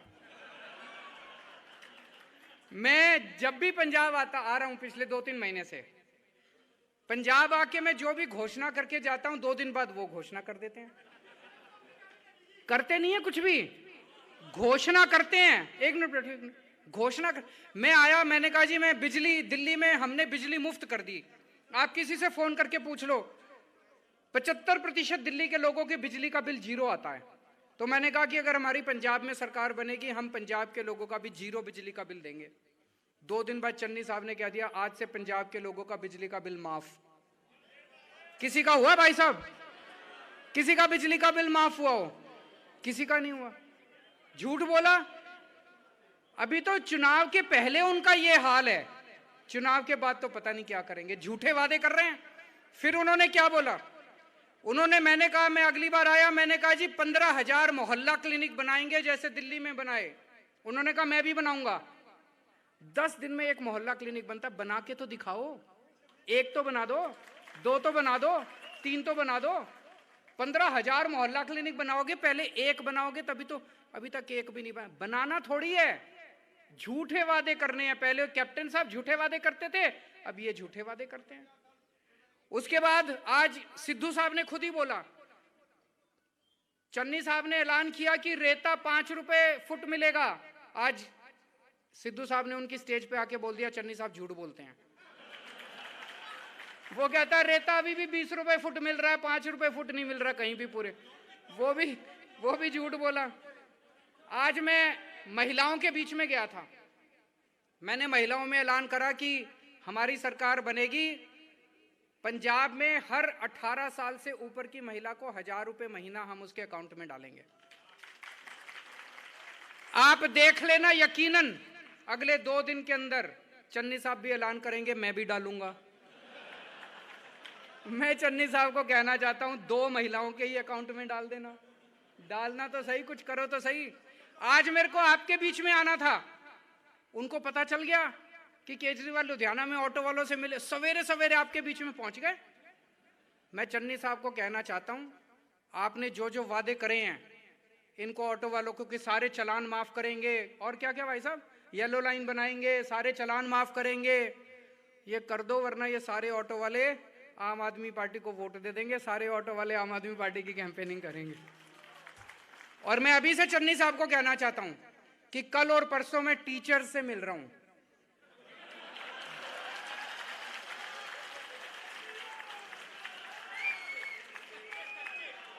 वो कच्चे टीचर जो है उनसे मिल रहा हूं, वो बेचारे पानी की टंकी पे चढ़े पड़े हैं 2 महीने से। मैं चन्नी साहब को कहना चाहता हूं उनका काम करा दो, नहीं तो मैं कल उनसे मिलने जा रहा हूं।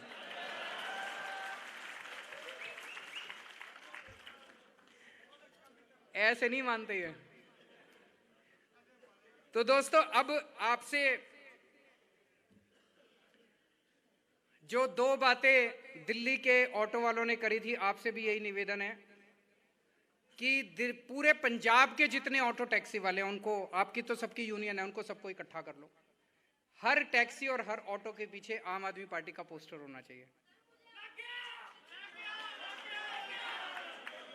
और दूसरा ये वाला, ये दिखा दो। एक मौका केजरीवाल नो, सही है ना? ये ऑटो, ये वाला पोस्टर सबके पीछे।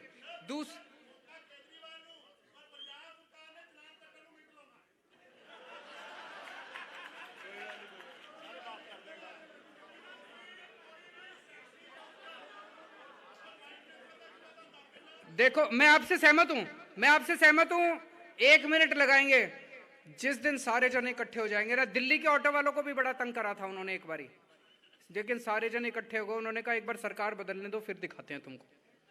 सारे जन इकट्ठे हो जाओ, डरने की जरूरत नहीं है। और पंजाब के लोग तो कतई नहीं डरते, उन्होंने मोदी को झुका दिया अभी।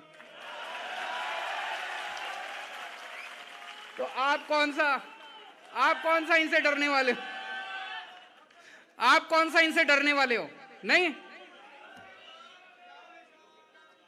तो दोस्तों, आपके बच्चों के लिए अच्छे स्कूल बनाएंगे, पंजाब में अच्छे अस्पताल बनाएंगे, जैसे दिल्ली में करा। 24 घंटे बिजली करेंगे, बिजली मुफ्त करेंगे, पंजाब का भविष्य बनाएंगे, आपके परिवार का भविष्य बनाएंगे। लेकिन उसके पहले सरकार बननी जरूरी है।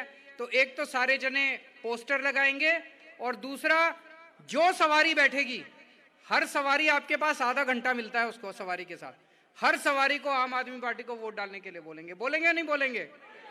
बोले सोनिहा। रंग दे बसंती चोला हो, आज रंग दे हो माए, रंग दे मेरा, रंग दे बसंती चोला मेरा, रंग दे बसंती। बहुत बहुत धन्यवाद सीएम साहब ਦਾ। सीएम साहब ਹੁਣ ਬਾਹਰ ਜਾ ਕੇ ਆਟੋ ਤੇ ਇਹ ਸਟicker ਚਪਕਾਣਗੇ। ਆਟੋ ਵਾਲੇ ਬਾਹਰ ਖੜੇ ਆ ਸਟicker ਚਪਕਾਉਣ ਵਾਸਤੇ। ਇੱਕ ਮੌਕਾ ਕੇਜਰੀਵਾਲ ਨੂੰ। ਨਵੀਆਂ ਤੇ ਤਾਜ਼ਾ ਖਬਰਾਂ ਸਭ ਤੋਂ ਪਹਿਲਾਂ ਦੇਖਣ ਲਈ ਸਾਡਾ YouTube ਚੈਨਲ ਲਾਈਕ ਤੇ ਸਬਸਕ੍ਰਾਈਬ ਕਰੋ। ਕਾਂਚੀ ਟੀਵੀ ਨਾਲ ਹੀ ਦਬਾਓ ਘੰਟੀ ਦਾ ਬਟਨ।